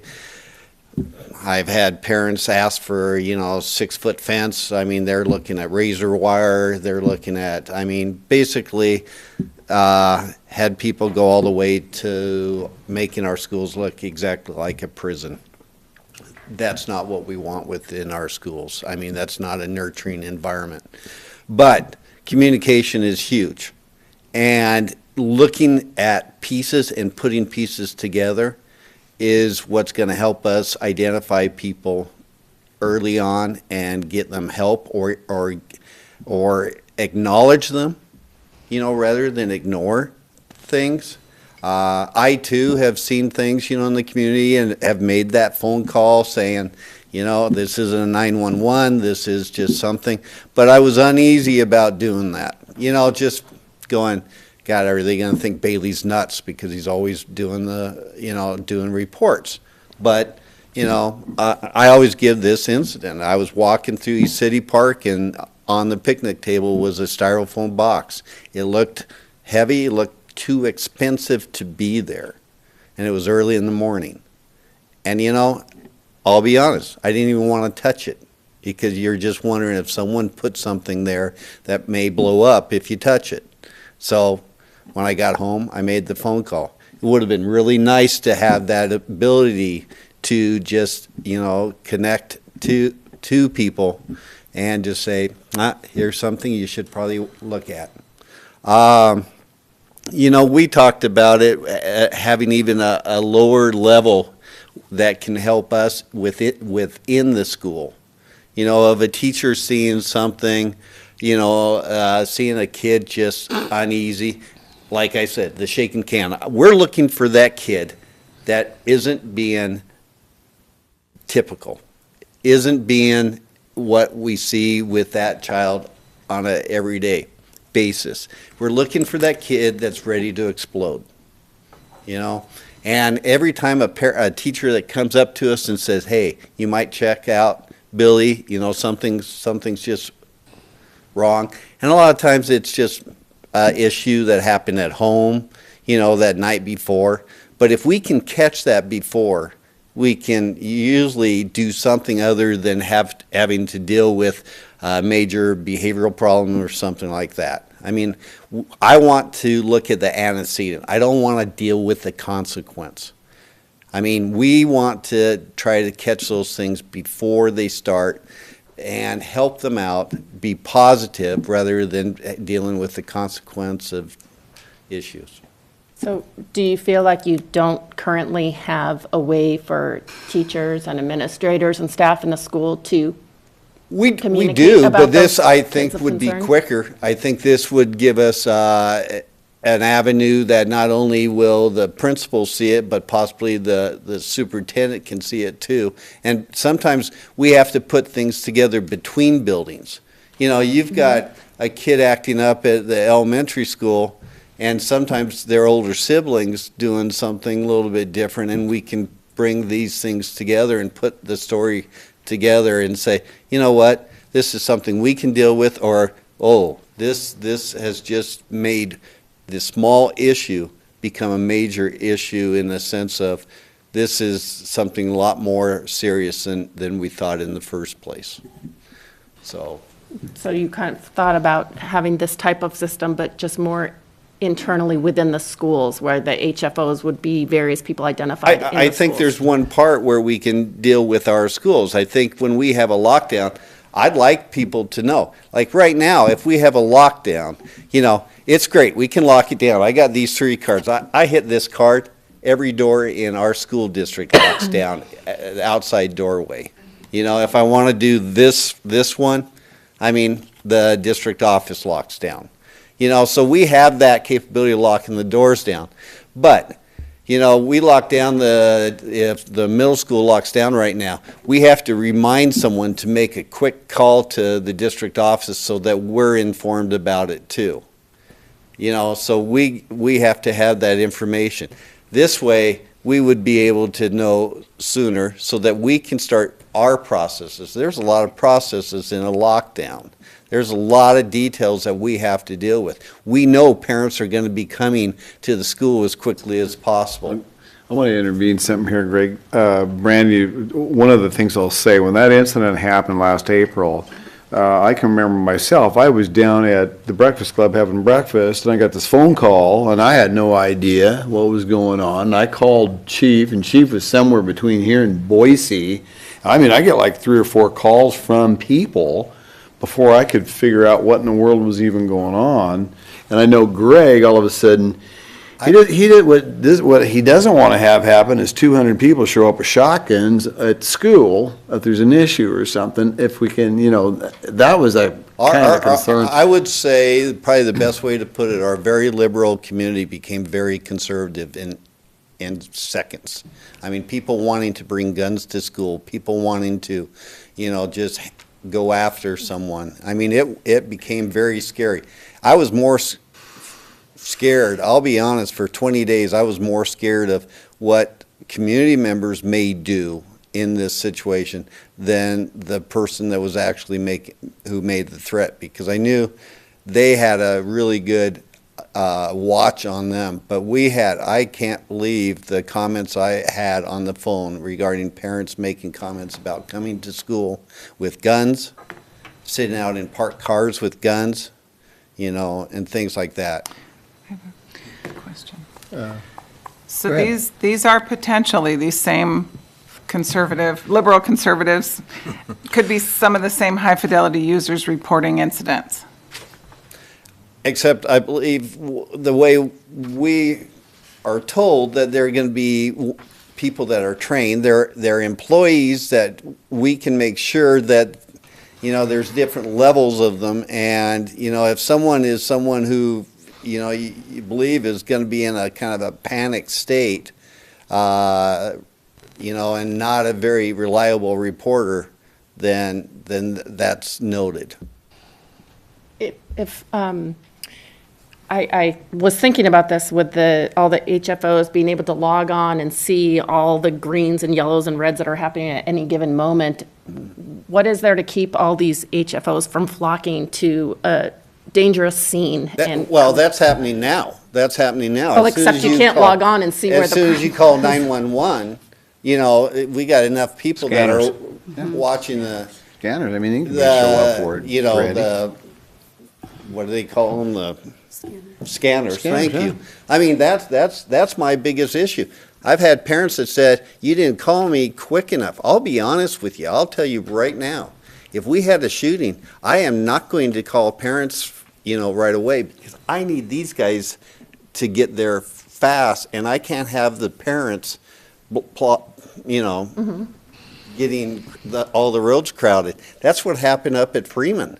I guess I'm thinking that was right. serious issues up I'm there. thinking more about kind of citywide, because I know we're talking right now about the schools, but this is being proposed as a citywide So it's proposal. proposed at any level you want. The bottom line is, I will say it one more time.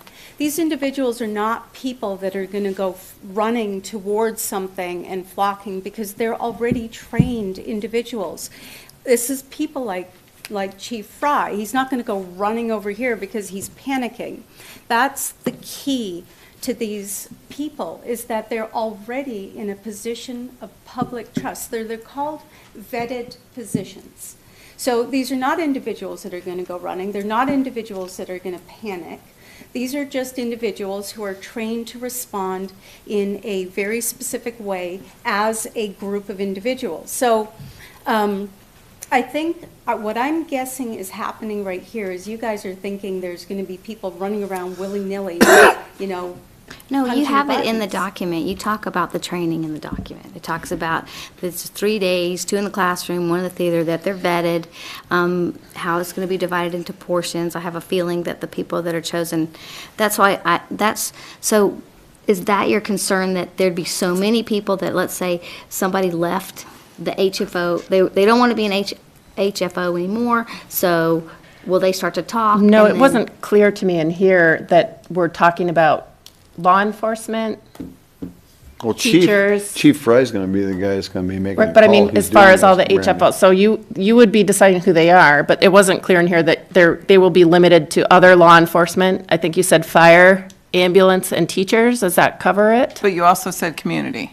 Well, and I think that's part of the confusion. When we first talked about this at the very first time we came together, we had looked at this being a community, a much broader thing with different levels. Mm-hmm. So a low level would be someone who is not vetted.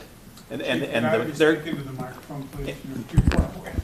their capabilities would be limited with what they can do because of the filters that are in there.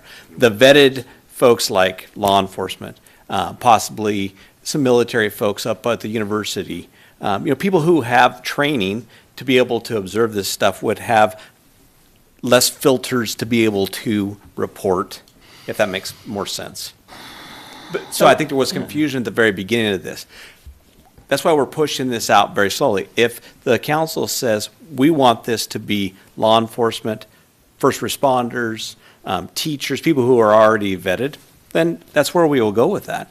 We have no problem with that. We're trying to create, like I said, though, another system, another program that will help us do our job a little bit faster. If I could just speak, and I hope I'm not out of line. Into the microphone. I'm going to speak purely on the technology standpoint of how it's been developed from the feedback that we received.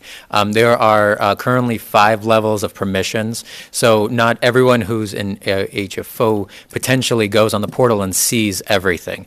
So if, for example, we set up a group where it's just teachers in an individual school, if something occurs, they would only see the stream of reports that are coming in there, and they would not see something that's happening in a forest or a park, etc. And you could also just have a quote-unquote lower level access where you're able to be a reporter, but you're not going to be able to jump onto the portal and see all of the reports that are coming in, because there might be reports that are sensitive that maybe the police department wants to keep at a higher level because they don't want everyone to run. So the way it's currently set up, there's 5 levels of permissions, 5 being the highest where you have kind of data management permissions, and 1 is you have access right now to just go on and log on and just see basic reports. And we have this already in the schools. So what would this offer that you don't have? If I can answer for us, it is the speed. I mean, I would want, and I've talked about this, wanting all of our teachers to be at the lowest level. Some may be be a little bit higher. But the one thing we're looking at is if I have a teacher that's in a lockdown situation, they're hiding with their students, and they can give me a green button or a red button or a yellow button, that would help us understand, where the shooter's at, where the danger's at, where people are safe. You got to figure, we were just listening to Rachel's challenge, which is Rachel was the first one killed, a student at Columbine. And her father was speaking to us down at the Idaho School Boards Association, and we were both there. That was 7 minutes. I mean, that whole shooting took no less than 7 minutes. So you don't have time to get on an intercom system. You don't want people on the intercom system. You want quick information as quick as possible. Let's hear from Jesse, our IT guy, from the city. Shorter. Jess is our wizard here. So one of the things I want to make clear is frequently the conversations in the teams and everything else have turned to what happens in the event of an emergency. We're not envisioning this as a replacement to 911. And we're hoping that the main focus of it will be to help prevent a problem, not how do you respond once a problem's going on. This program, based on the conversations we've had, has some capacity built into it of what do you do in the event of an emergency. But a lot of it's just really focusing on how do you prevent one and how do you share the information before you're having to call 911. And that's the main focus is how do you get that information out, not how quickly can you get the police and fire department to a different site. Kestrel Group has been really good in all the conversations with helping ask what do we want. And part of the confusion, I think, is we don't necessarily know what we want yet. This is a new product. This is a new frame of mind for us, making Community Watch that's open to multiple levels. High fidelity observers down to a dog walker can be a part of this as it rolls out. And a lot of it, they're looking to the groups to figure out what capacity do you want to have and how can we make that work. Not necessarily that we're looking for replacing 911 or augmenting that, but it is a growing and developing application that we don't know what the final look is going to be yet or what the final application is going to be yet. And that's part of why they're pushing for a slow rollout so we can adjust as we go ahead with it, as opposed to just buying a product off the shelf and that's all you get. We actually have the opportunity to make it fit what we want as a community. And that's really the benefit to it. From a technology standpoint, it's great to see a way that it can help meet these goals and to hopefully have a positive impact on our community. And the best part is we get to determine how that's going to happen as part of this process. Jesse, how do you see this impacting IT in terms of infrastructure that you might need to deal with this, or additional people or training that would have to be employed? There will be training on how we'll use it and administer the application, but with it being a web-hosted application, there should not be any hardware. There'll be the subscription to Amazon as we go live with it for running on those cloud servers. And a lot of it really just kind of, we're going to have to see what it takes as we go ahead with it. There's the data management scenario, like my conversation earlier today is, at some point we need to be able to purge older data, 5 or 10 years into it. We may not care about, a car driving down an unknown neighborhood anymore, and that just becomes a data management perspective. But initially, I don't see it being a large burden for the IS department. And what do you see, like, in the initial pilot program, in terms of our financial commitment to this? What will we be asked to approve in order to get this off the ground, or to make the pilot program work? I don't think that the pilot program has any costs associated with it. If we actually go live after the pilot one, the request would be that we would have Amazon account for running the server on, but that should not be a significant expenditure. So it's a 3-year, no-cost pilot. Where would we be the first city to try this? Yes. And have you reached out to any other school districts because there have been threats and asked if they want to pilot there? So I work with communities across the United States through the fusion centers, which are managed by the Department of Homeland Security. And I build resilience programs with the Department of Homeland Security. In fact, Dr. Kliski runs a Center for Resilient Communities at the university, has presented at those Homeland Resilience conferences. Through that program, we have been approached by other communities. And so we had the opportunity to go to other communities, but this is my home. And this is where my children go to school. So this is the community that I want to run it in. Now, I think what you're asking is, are we guinea pigs? No, we're not guinea pigs. We know the system works because we've ran it for 14 years across different communities, like a long time.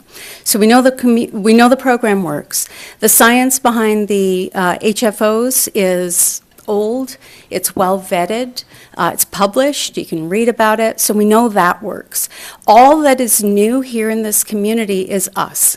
That's it. It's what do we want. That's the only thing that's new. So no, we're not guinea pigs. And the only thing new here is, as Jesse said, it's what do we really want? So if we only want, for example, law enforcement ambulance drivers or ambulance, fire, and teachers, then that's what we'll start with. This is a very slow roll. It's whatever we want. We do have also, like Tony has, from Moscow Charter has been attending these meetings as well. And the first meetings we had representation from all the schools within the city, if that was what you were asking. Actually, I did have a question about who the stakeholders were at these meetings where Kestrel gathered the information from the community. So pretty much most of our meetings, we've had this room full. So we've had folks from Moscow Police Department, from the schools, including the charter schools, Oh, gosh. St. Mary's. administrators, University of Idaho. We've had the Latah Sheriff's County. We've had who's the probation? Probation and parole was there, as well as Moscow City Fire Department. Fire Department, ambulance. So any of the just general population that was included as stakeholders to find out? Not in the beginning, because we're still, like I said, this is a pilot program. We're trying to see, we didn't even know when we had our first meeting, was this even going to work? I mean, until our last meeting, and we got to see the prototype come up, we started realizing, this has some good possibilities and something that we can utilize. So the first ones, we did keep it pretty localized as far as law enforcement and the school systems. So Chief, will you be the lead person if we start this pilot program? Will you be like the point of the spear on this? Yes. Okay. Chief is the point of the spear. Okay. Yeah. It's good to know. Okay. So then, would it be you then, or the Moscow Police Department that is responsible for going through, well, we saw some reports and it was a lot of stuff up there, like 24/7. People could enter those at any time. Are you responsible for that 24/7? What kind of response time is expected? What's the liability if you don't respond to something that turned out to be something? Do you have the time to be overseeing that? Is the city ultimately responsible if someone gives a faulty report? Well, and I'm going to talk with Jesse here a little bit, because we had talked about this on how do we want some of this coming in. And part of my vision would not be that it just comes into a cell phone. We want this to come in to our mobile data terminals, so that as officers are driving around, this alert would come up and they're going to see it immediately to respond to, your red alerts, I guess, if that's what you want to call them. The other information, we will have to trickle through it and gather our intelligence. And like I said, it's a new pilot program. Part of the rollout is going to be how are we going to manage that, the policies and procedures that we put in place. We've already had discussions with legal on how we do that and the policies that go along with that. Brandy, one thing I'll say is, you had mentioned something, well, what if there's a false report? It seems to me like you're going to have police and fire people doing this. I mean, they're trained in this sort of thing. They're not somebody just off the street that wouldn't have, that would be more apt to do something kind of crazy as far as reporting something. And I would think the same thing with the school district, because I'm guessing that with anybody that'd be involved with the school district, Superintendent Bailey is going to be handling that end of it. Am I right on that, Greg? As far as if you have 5 Mr. people Mayor, or whatever. Just hang on a second. I want Okay. him to answer this. It would come through me and then go to him if we see that this is an issue that needs to move up into a police type of action. Step up to the microphone. Oh, sorry. You want me to say it again? Okay. I think you heard. Yes.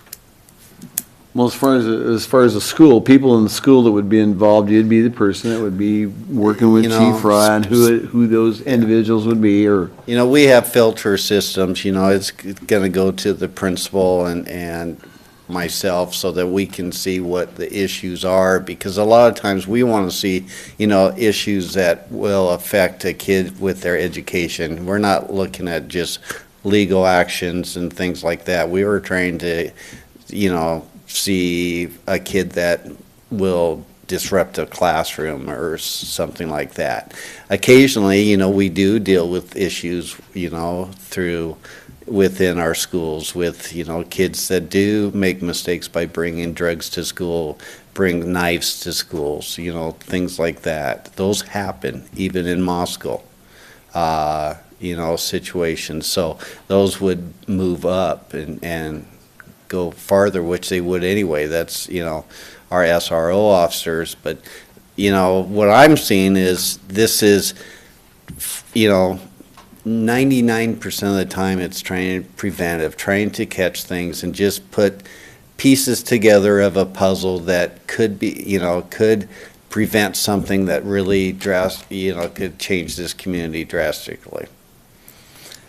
I'm hoping that we can also set it up in the school so that if we do have a lockdown or lockout or a situation, that we do have some methods of communicating in a fast pace, just knowing how fast these situations at schools occur and every second counts.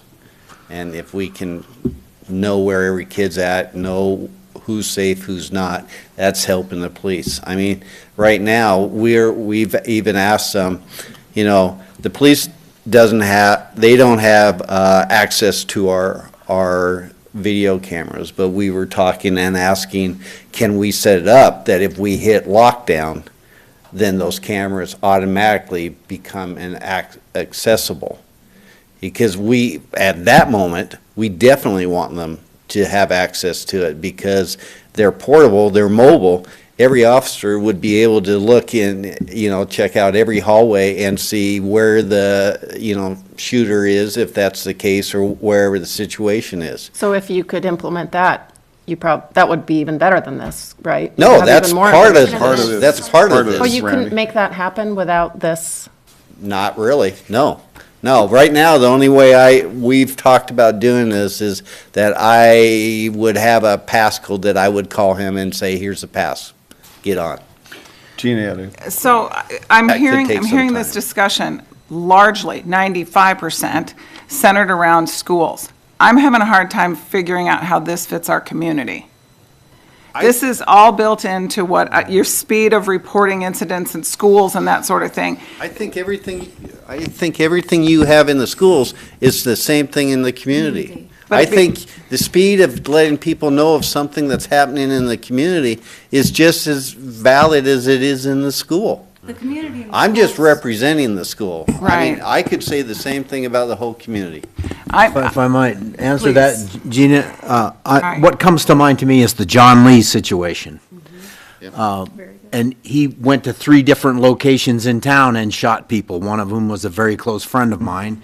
And if this could have prevented that because of information being disseminated and he could have been intercepted before he got to point 2 or point 3, then it's worth everything that goes into it as far as I'm concerned. Well, I would agree with that, but I'm not sure how having 10 people identified throughout the community, what are the chances that one of those 10, they might not be anywhere near any of that, but the person that happens to be right there is, and they're the one that needs to call 911 or call, to that- the suspicious activity, Brand- but, I mean, Brandy, to that point, though, it's starting off slow and you build onto it. Doesn't mean 2 years from now you have just 10. Who knows and how the many they police have. already have their radios to communicate with each other, where someone is. I mean, that's what happened, I'm just not, how do you place those 10 people so that they're at the spot where something is going to happen? It just, So I think we need to rely on the whole I am extremely community. uncomfortable with giving 10 people the ability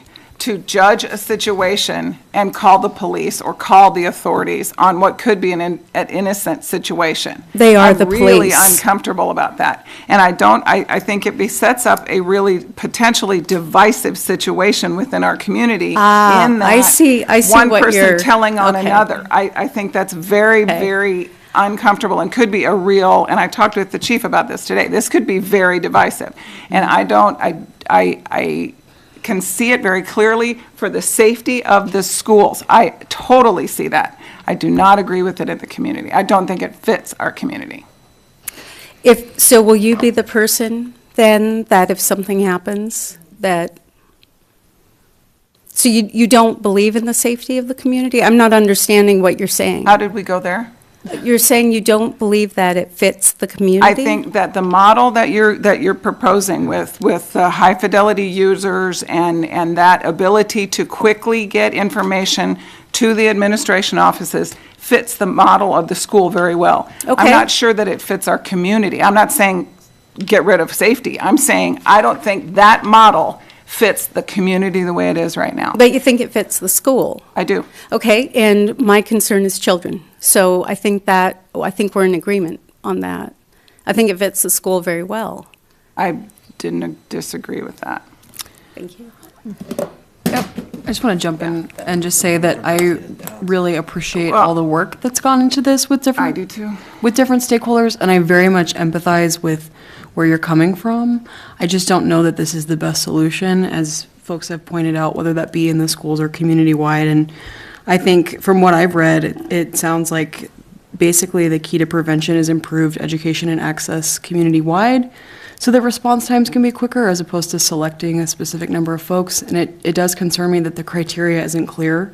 And I get where you're coming from and that you can have a pilot program, you can work through that and develop that system, but I'm very uncomfortable with moving forward without a very clear indication of who those folks would be, what decisions we'd be making in terms of who would be selected. And I don't think there's been data basically proposed tonight that would indicate that we would have quicker response times. So there are quicker response times with all these applications, which is why they've been applied in different situations. The criteria are that people would be in positions of public trust. So they are already vetted public employees, such as law enforcement officers, ambulance drivers, people in the fire department. They are already in a position of trust. If you want to open it up to everybody in the community, you can do that right now. You can download an application. We can all download the application. You can do it right now. I think that's what's not becoming clear, is that we can all do it right now. Well, I guess the question is, maybe we could all do it right now, but this is asking the city to sign on for a 3-year pilot program that we are supporting that is potentially going to have some consequences that ultimately the city is responsible for. For the schools. It's to protect the children in the schools. That's where this came from. Well, it seems to be. The discussion is evolving, so I think if are we just talking about the schools now? Yep. I don't know. That's not what we have in front of us, but we can. Well, let's let Chief Fry answer that question. Chief Fry. It goes back to what Jesse was saying. This is something that we develop. This is something, and you're a part of that we can say what we want because we are at the beginning of this. We can say this is where we want it to go. We don't, this is who we want to be involved. If it's just for the schools or if it's for the schools in the community, that's our choice at this point. And I think that's the beauty of this is we're kind of helping develop this as we go. Where if it was already a set program, you wouldn't have that ability. So I think as a city council, you do have that ability. There's one point I want to bring out to you too, Brandy, on this, though, I want to say into the software license agreement, because I read through this thing about 10 times, because there's a lot of meat to it, but on the part of this, it says right here under 2, even though it says it's a 3-year agreement to move forward, and so on and so forth, it also says in section 2, termination of this agreement may be terminated by either party at any time in the delivery of a written notice. Boom. So there, there's some outs to it too. So Well, Jim? that's what I get at. If it appears that there's problems with it that we're not foreseeing right now, we can terminate this at any time if it's not. It seems like it's a chance to try something out and see if it works. And if it doesn't work, or if it gets perceived as Big Brother watching everybody all the time, and we don't want that, then we can terminate it. Is there an option for someone who has been put into the system as suspicious to be removed? Do they have to file a lawsuit if that was? How would you know that information? I guess I'm not quite sure what system. So if someone is reported as an individual that is a suspicious, a yellow, and it turns out then it's followed up with by the teachers, whoever it is, the SRO, and they were of no threat, can they be taken out of that database as having been identified as a suspicious threat? I believe this is a purely technical question. The answer is yes. So it would sit on the database, and it goes back to the question we talked about purging the data. So if there's a report that is not valid, essentially, and you don't want to have that on record, you would just purge it. The city would be the one to go in and delete it. The city. That'd be something Jesse. Whoever the administrator is of the city. Jess would handle that, or somebody in Jess's office with IT, right? Probably, yes. I mean, nobody else would know how to purge the damn stuff. Yeah, I mean, we will be subject to public records laws of what we can and can't get rid of. But much of what you're asking is the same thing now. If somebody calls 911 or even the non-emergency number to report something they think is strange, there's still some information for that. The goal isn't to make profiles of people. Right. And that's part of what we're trying to avoid, is avoiding personal identifiable information and not to do profiling of individuals with that. And Kessler Group's really clear to say that it doesn't support any automated profiling. It's just a way to get information that then law enforcement, the school district, and others can then look through and then try to connect what they need to know. But it's not going to be, that Jesse Flowers was, driving down the road again at 90 miles an hour. So Yeah, I'm just thinking more of like, actually, I'm thinking about in the schools, if you have a 12-year-old kid that a teacher's concerned about, that, and then it's looked into and they were struggling with something, but it's determined that Yeah. this has been taken care of and it was well-intentioned, but this kid is not a concern. Are they marked kind of forever? That's a good question. That is a good question. No, That's how it works. we keep track of our kids, in the sense of just, academics there. If we have track of their behavioral issues, if they're in the principals and stuff. We've done that for years. It helps us to understand what the situation is with that child. Those aren't things that we want moved forward to the police. That's not an issue. But we do watch kids and look at them. If you go to a CUME folder, you'll see behavioral issues from day one. It's just so that it puts a story together if we want. But we're also, we're professionals in the sense that we understand that, things have passed, that's past information. And that's why we don't share that information out to, and it's things that, do that. I see this program as just, it's like neighborhood watch is how I see it. I mean, I keep seeing, all we're doing is like kind of doing a neighborhood watch. Let me ask you this, Greg, because you're an educator, our main academic in this town. Do you see any downfalls with this? Any backlashes on this? No, I think the backlash is kind of what, of people nervous about, Big Brother watching. I think that's the biggest one that some people have. And I'll be honest, that was my first issue too, was, to what extent. But, as I'm watching this, I'm going, and, it kind of finally said, I felt better about it when I was going, no, it's neighborhood watch. We did that for years, of just having people, when they saw something suspicious, that they at least notified someone so it wasn't ignored. Because, you look at almost every incident that happened at a school, as well as outside, that someone was aware of this person. And people just ignored it. They just said, nah, I'm not going to get involved.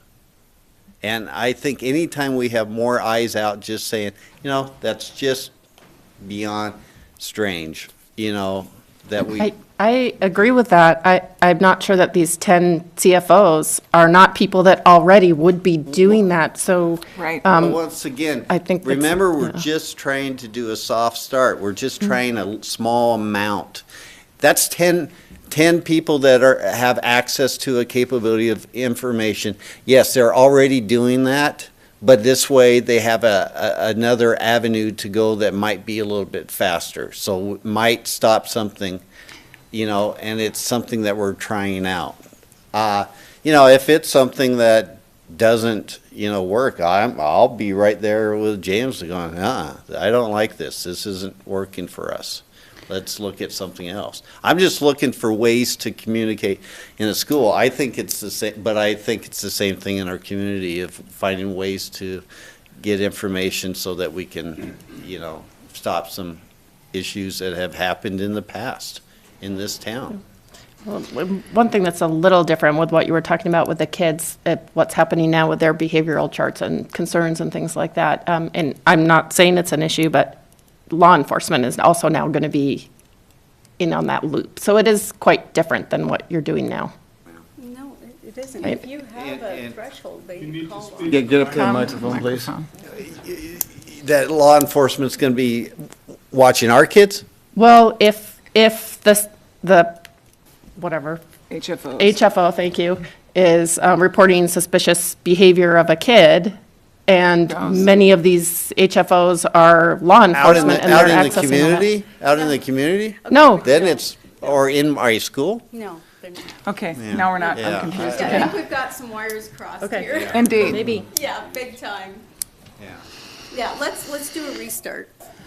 So I literally. We don't want to do over the whole thing over. No, no, again. no, Let's no, go no. from- But I think there's two individuals here. Is it Brandy and Gina who have Ann has her.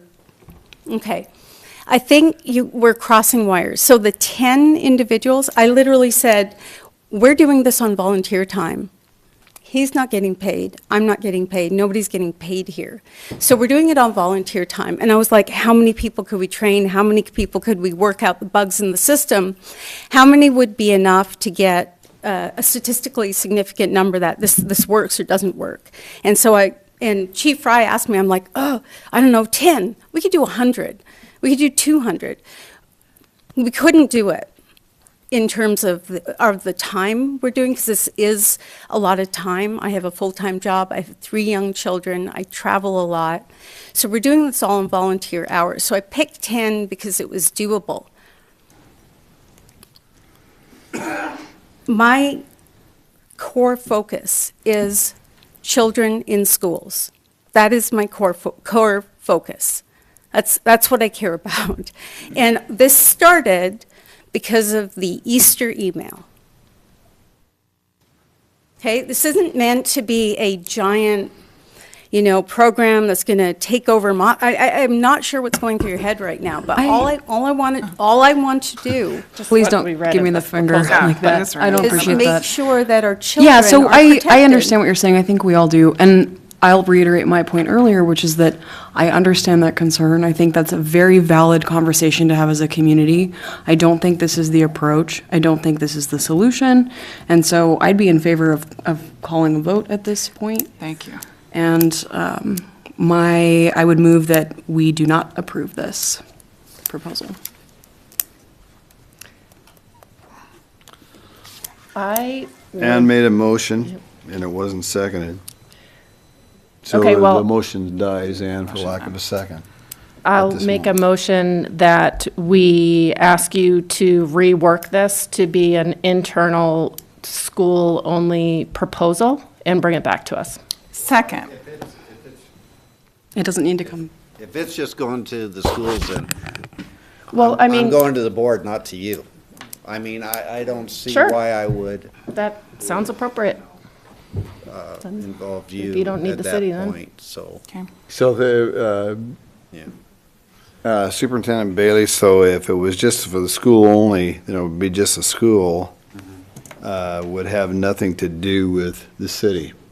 Is that how I'm getting that from you? So because you'd be something you'd take to your board, and it would be something directed only at the school program. That's correct. So I get this? Yeah. Was there a second to that motion? Yeah, there was. Gina seconded. Brandy made the motion to make it strictly for schools, and Gina seconded that.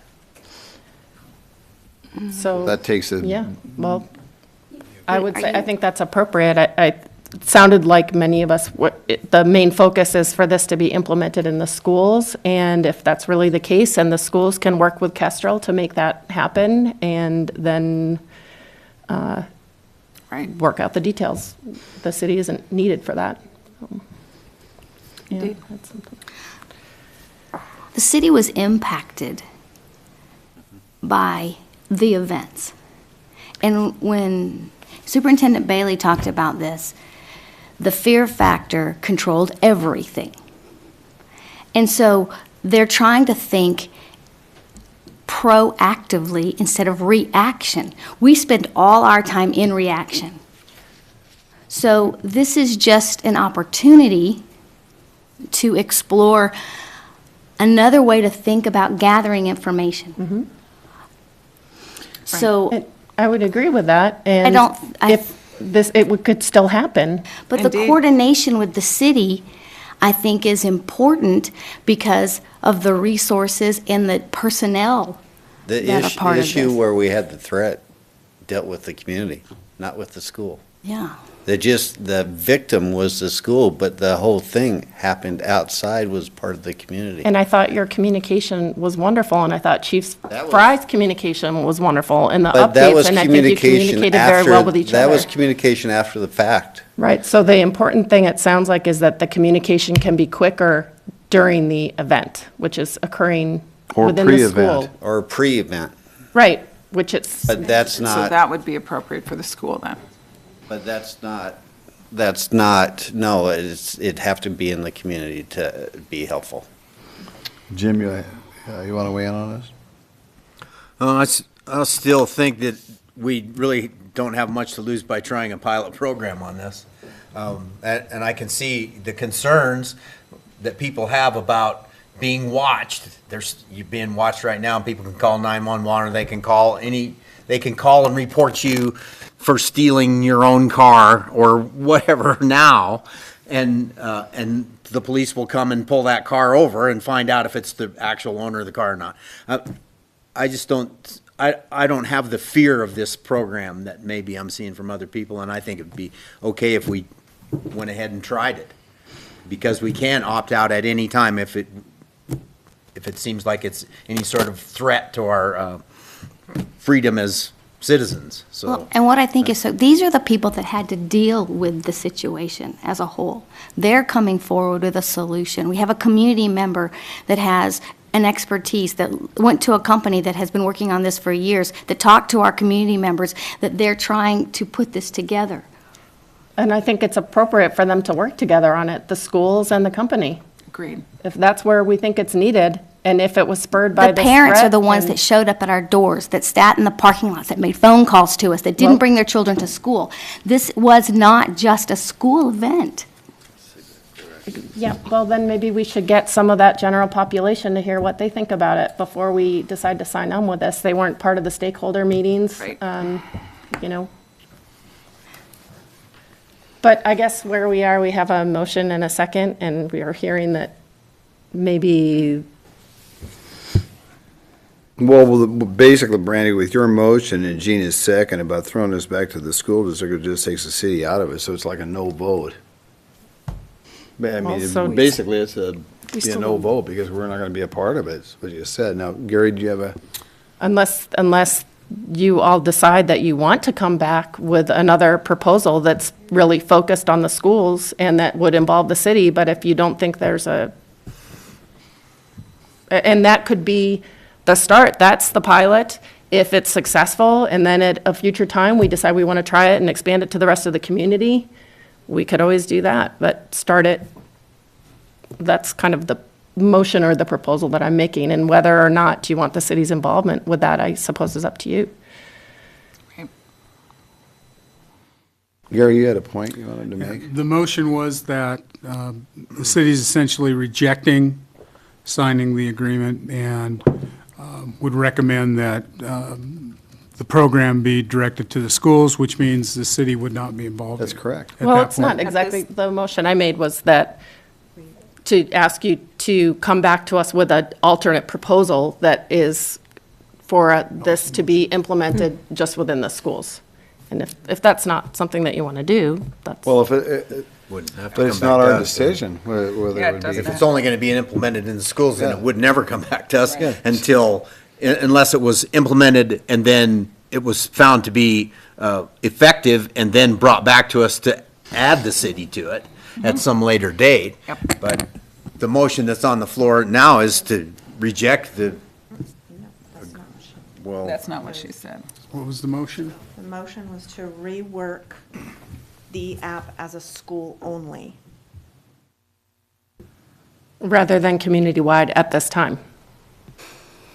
that's not really That's not our call, bailiwick. though. It's not your call.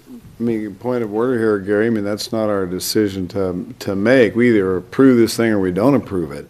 Certainly We you cannot could- dictate to the school district what the school district can do Absolutely. or not do, and we can't dictate to the school district that they gotta bring it back to us. Right, they made. It would be all on their own, and they would have to do it, and then, if it was something that they thought was important, more important for the overall community, then they would bring it to us. Otherwise, I mean, the city doesn't have any jurisdiction that way over our school system at all.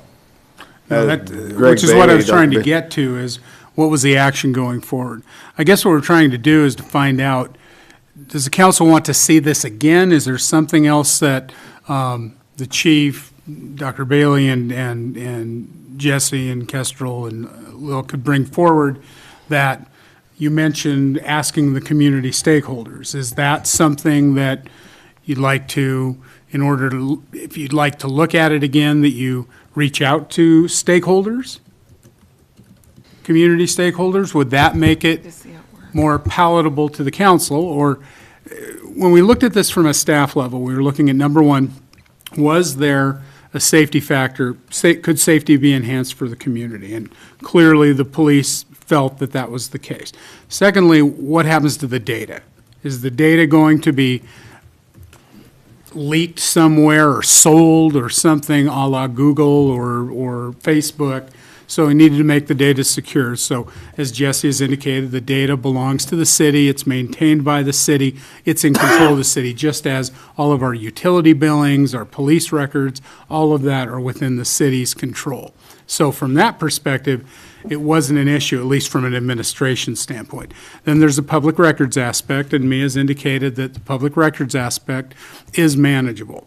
So from the ability for the city to administer this program, clearly we can do that according to all the staff that's been involved with it. So the question is, does it have utility for protecting the community or enhancing protection of the community? Or is it, is the fact that it is an enhanced neighborhood watch, or you do have high fidelity observers who, is it that aspect of it that the council finds unpalatable, and no amount of further clarification is going to make the council comfortable with that?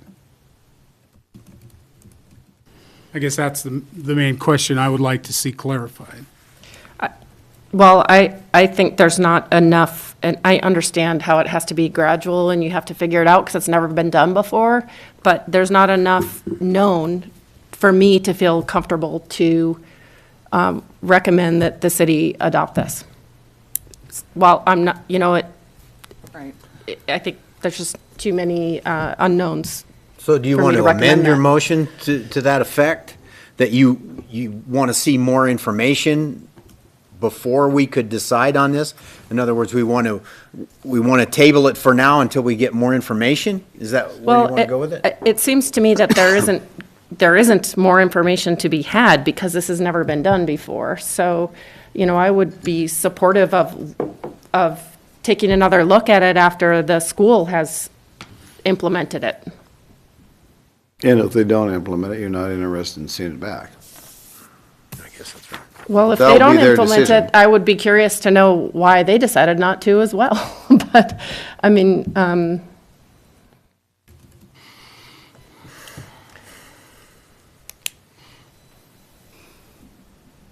not sure Lil, will you tell me why you're shaking your head? I'm just, so one of my PhDs is in psychology, and I'm just curious. So I'm also, you know, an academic and a scientist. And what's very interesting is there's something called a cognitive fix, which means when you've rigidified something, you know, we have individuals who are making comments, we have Gina, and we have individuals who basically decided before they came here that this was not a good idea. But then when we say, okay, how do we make this a good idea? So we've said this is not a guinea pig, this has been done before, okay?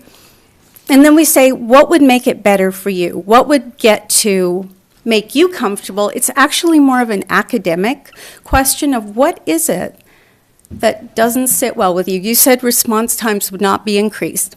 I just looked up a statistic, 18% faster response times with handheld network devices.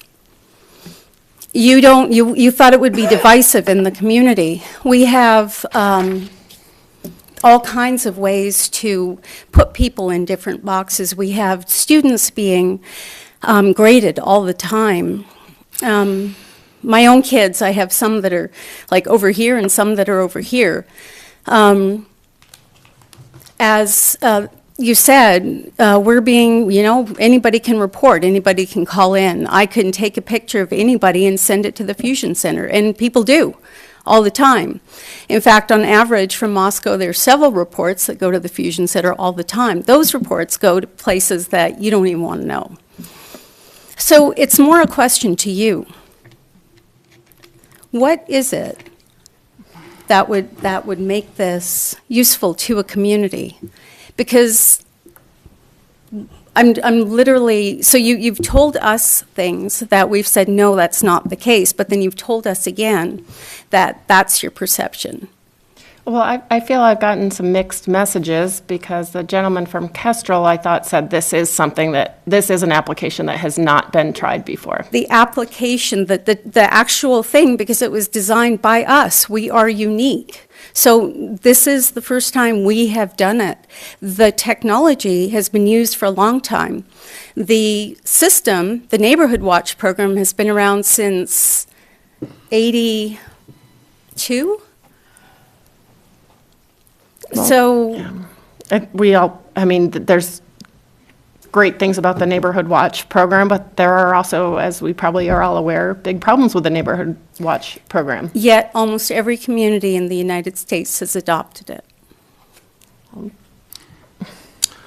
Well, thank you for your information, Lil. The council has a decision before them, and would you please read the motion, Lori, because, so we get this right? You're gonna have to do the end part, but she moved to rework it as the app as a school-only application. And then something else. And then bring the proposal back to us, but then I know Dr. Bailey said there wouldn't be a need to, but that was the motion. And it was seconded by Gina. Well, you can withdraw the motion, since he said he was gonna. Well, it's a motion, so we're gonna go ahead and vote on it, because there was no amendment or no, it's time to go ahead and vote, and I'm gonna start with Ann. I'm going to vote nay, and I'm just going to explain because I don't think we should dictate to you what you should be doing. It's the wording of the motion from a city perspective, so nay. No. Yes. No. Yes.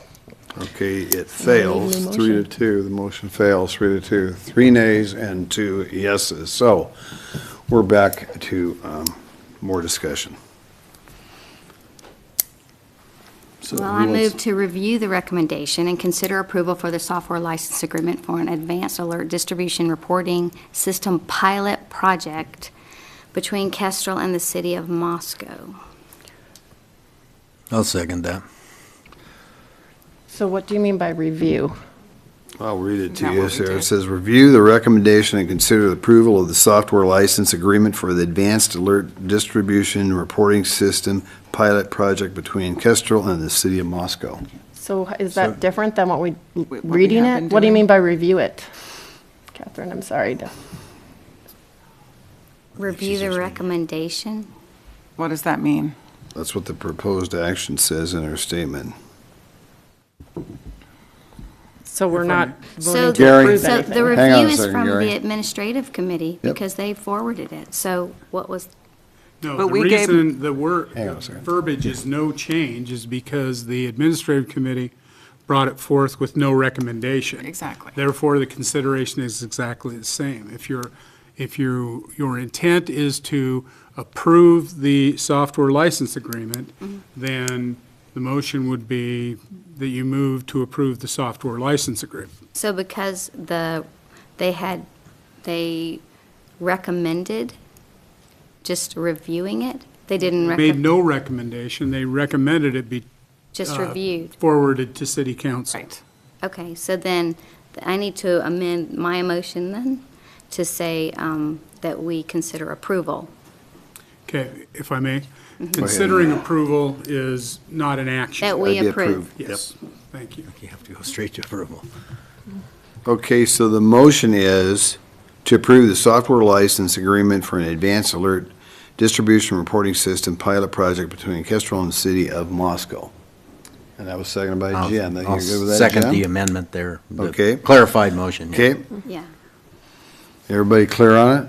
I'm gonna start with Yep. Brandy. Well, we can have discussion now on this motion, so If you want I- more discussion, sure. I think we kind of, things became more specific in the presentation tonight as far as who these HFOs would be than is in this document here. So I would want to see that in writing on this contract before I would agree to sign anything to know exactly who. Are we talking 10 law enforcement people? Who are those people? That's not, the document, the way it's written, it could be anybody right now, the way this reads. And also, I would want to have some more public input to see how the general community feels before signing on to something citywide like this. Go ahead. I also would like to see some clarification about what happens when the city decides, or if they're asked to delete data or purge data. What are the guidelines there? And what exactly, what gets purged from a permanent record or not? And I agree with the criteria overall. We need more clarification. Other comment before I call for a roll? So I would want that public input before. Okay, well, I'm gonna voting start to with approve. you. So I'm going to say no, the way it Okay. is right now. Yes. No. Yes. I would also agree to public input, and it's a no. Okay, so that one failed as well. That's a 3-2 no vote. We're gonna take a 5-minute recess, folks. We'll come back at 9:28.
We're going to resume the meeting, ladies and gentlemen, and I have an idea for council for consideration through all the deliberation and discussion we had this evening.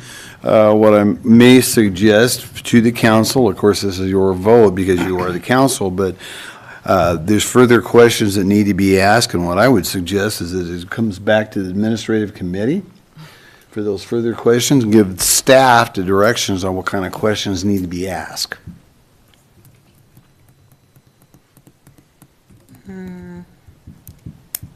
No, thank you. What's that? No. You don't wanna do that? No, I Okay. appreciate the suggestion, but, Well,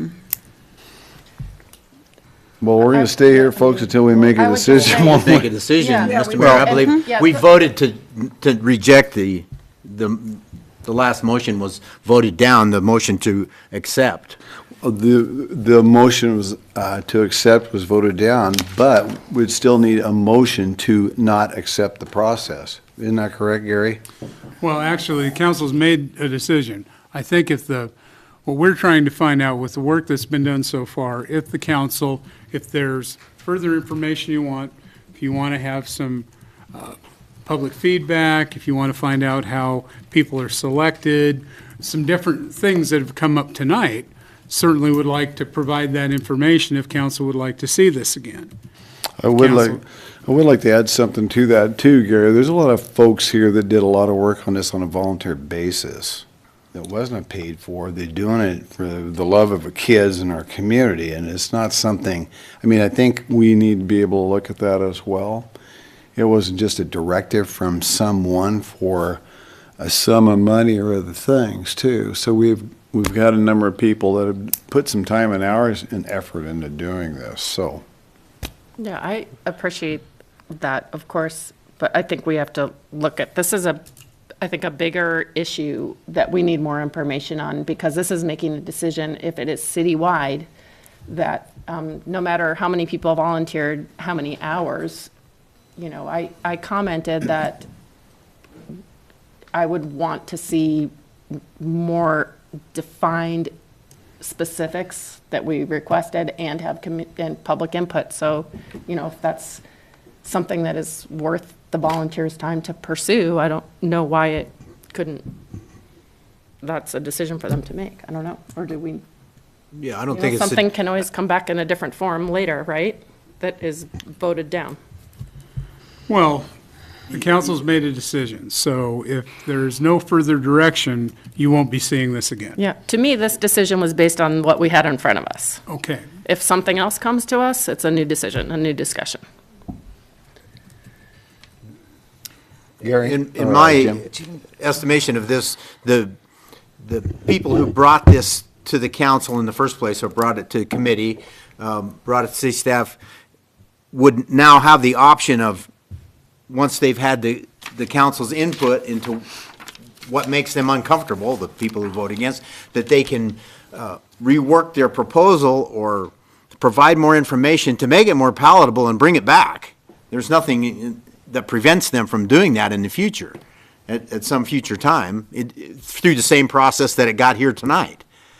As far as I'm concerned, that you can always bring the idea back when it's been more fleshed out. If it goes to the school district and they implement the practice and it seems to work, and we have that data to work from, then maybe it comes back and becomes a citywide thing. I don't know, but I don't think we're saying we will never consider this again at any time for any reason. That's my take on it. Yeah, I mean, maybe another community tries it as a pilot, and then we have that information to be a little more informed before we make a decision. Okay. All right. That's where the issue is tonight. I think, Catherine made a motion to approve it. I seconded. It was voted down. Okay, ladies and gentlemen, we're going to move on. Sam. That was the end of that. We're going to move on to reports, and we'll start with Gina. Awesome. Okay, so I went to the Tree Commission. They are working on their professional services with the consultant for the food forest. They have a working name for the edible food forest right now that is called Harvest Park. I also attended or I was unable to, but I spoke with the fire department after the meeting, and they were talking about training and leadership and concerns therein. They held an election, and that's where kind of this training and leadership discussion came in. They're going to they tabled their election, and they're going to have it again, or try to have it again in December after this discussion about leadership. I also attended the CETA meeting last Thursday evening. Brent Stacy from the Idaho Regional Optical Network spoke about fiber within the state of Idaho. And Dream It, Do It, which is a very cool high school and skills-based, you know more about this, Gary, than I do, is coming up in March, and it is really cool as far as a business showcase interacting with students, correct? Yeah, it's employers, and including the city of Moscow has participated. It's interface with local students to try to pique interest in programs, in jobs, so that they can develop opportunities, training, education to be able to hold those jobs. So it's held 1 year at the University of Idaho, the next year at LCSC. Yeah, this year will be at LCSC, but both my day job and the city will be involved helping to recruit businesses and students for that. That's kind of an exciting thing. That's all I have, sir. Jim? The only report I have is from Police Basin Aquifer Committee last week, and we had a great presentation from Dale Ralston, who's been working on aquifer research for 30 years. He did a great presentation on how the aquifer has stabilized over the last several years because of conservation efforts, and how it's down to less than 0.6 of a foot decline, and he anticipates that it will go over the next 10 or 15 years down to 0.2 decline with our current conservation methods in place. And so most of our efforts should be on conservation, reuse, and use of surface water for irrigation, because 30% of the water that we use is for irrigating grass. And if we could use surface water to do that, that wouldn't have to be treated, we could save a tremendous amount of water.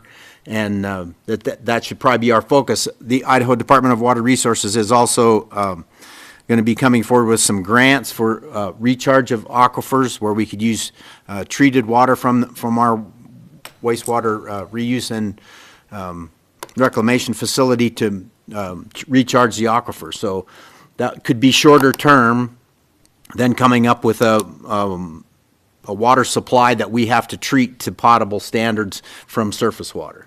So that was kind of good news from that standpoint, and perhaps we can do more to stabilize the aquifer and reduce our water usage that we pump out of the ground going forward. Brandy? So I just had the Pathways Commission meeting with the final planning for the Blackbird Station dedication, which occurred on Saturday, and was well attended. It was very cold. The mayor knows that, and Jim were there, but it was sunny, and it was great to see the water fountain flowing and everyone excited about it, and the benches look wonderful, and the trees are little, but you can kind of start to picture how that will turn out once they're all grown in. It was very nice. So some discussion about e-bikes and scooters, and the Pathways Commission will be working on doing some of their own research and providing us with some of their thoughts and recommendations about regulations as far as that goes. And that's all I have. Catherine? The MAC met, the Arts Commission, and we were all introduced to Megan Cherry, the new Arts Program Manager. And so she will fill in full-time December 10th. Right now, she's commuting back and forth to Sandpoint. And so, but it was great to have the commission meet her, and there was a lively discussion about Art Walk and all the different things that she will begin to take on. And then Josh Skinner was supposed to come, but he missed it, but hopefully he will. They're trying to have the university connect more with the city in terms of a community kickoff for Jazz Fest. And he wants to work more with the Arts Commission.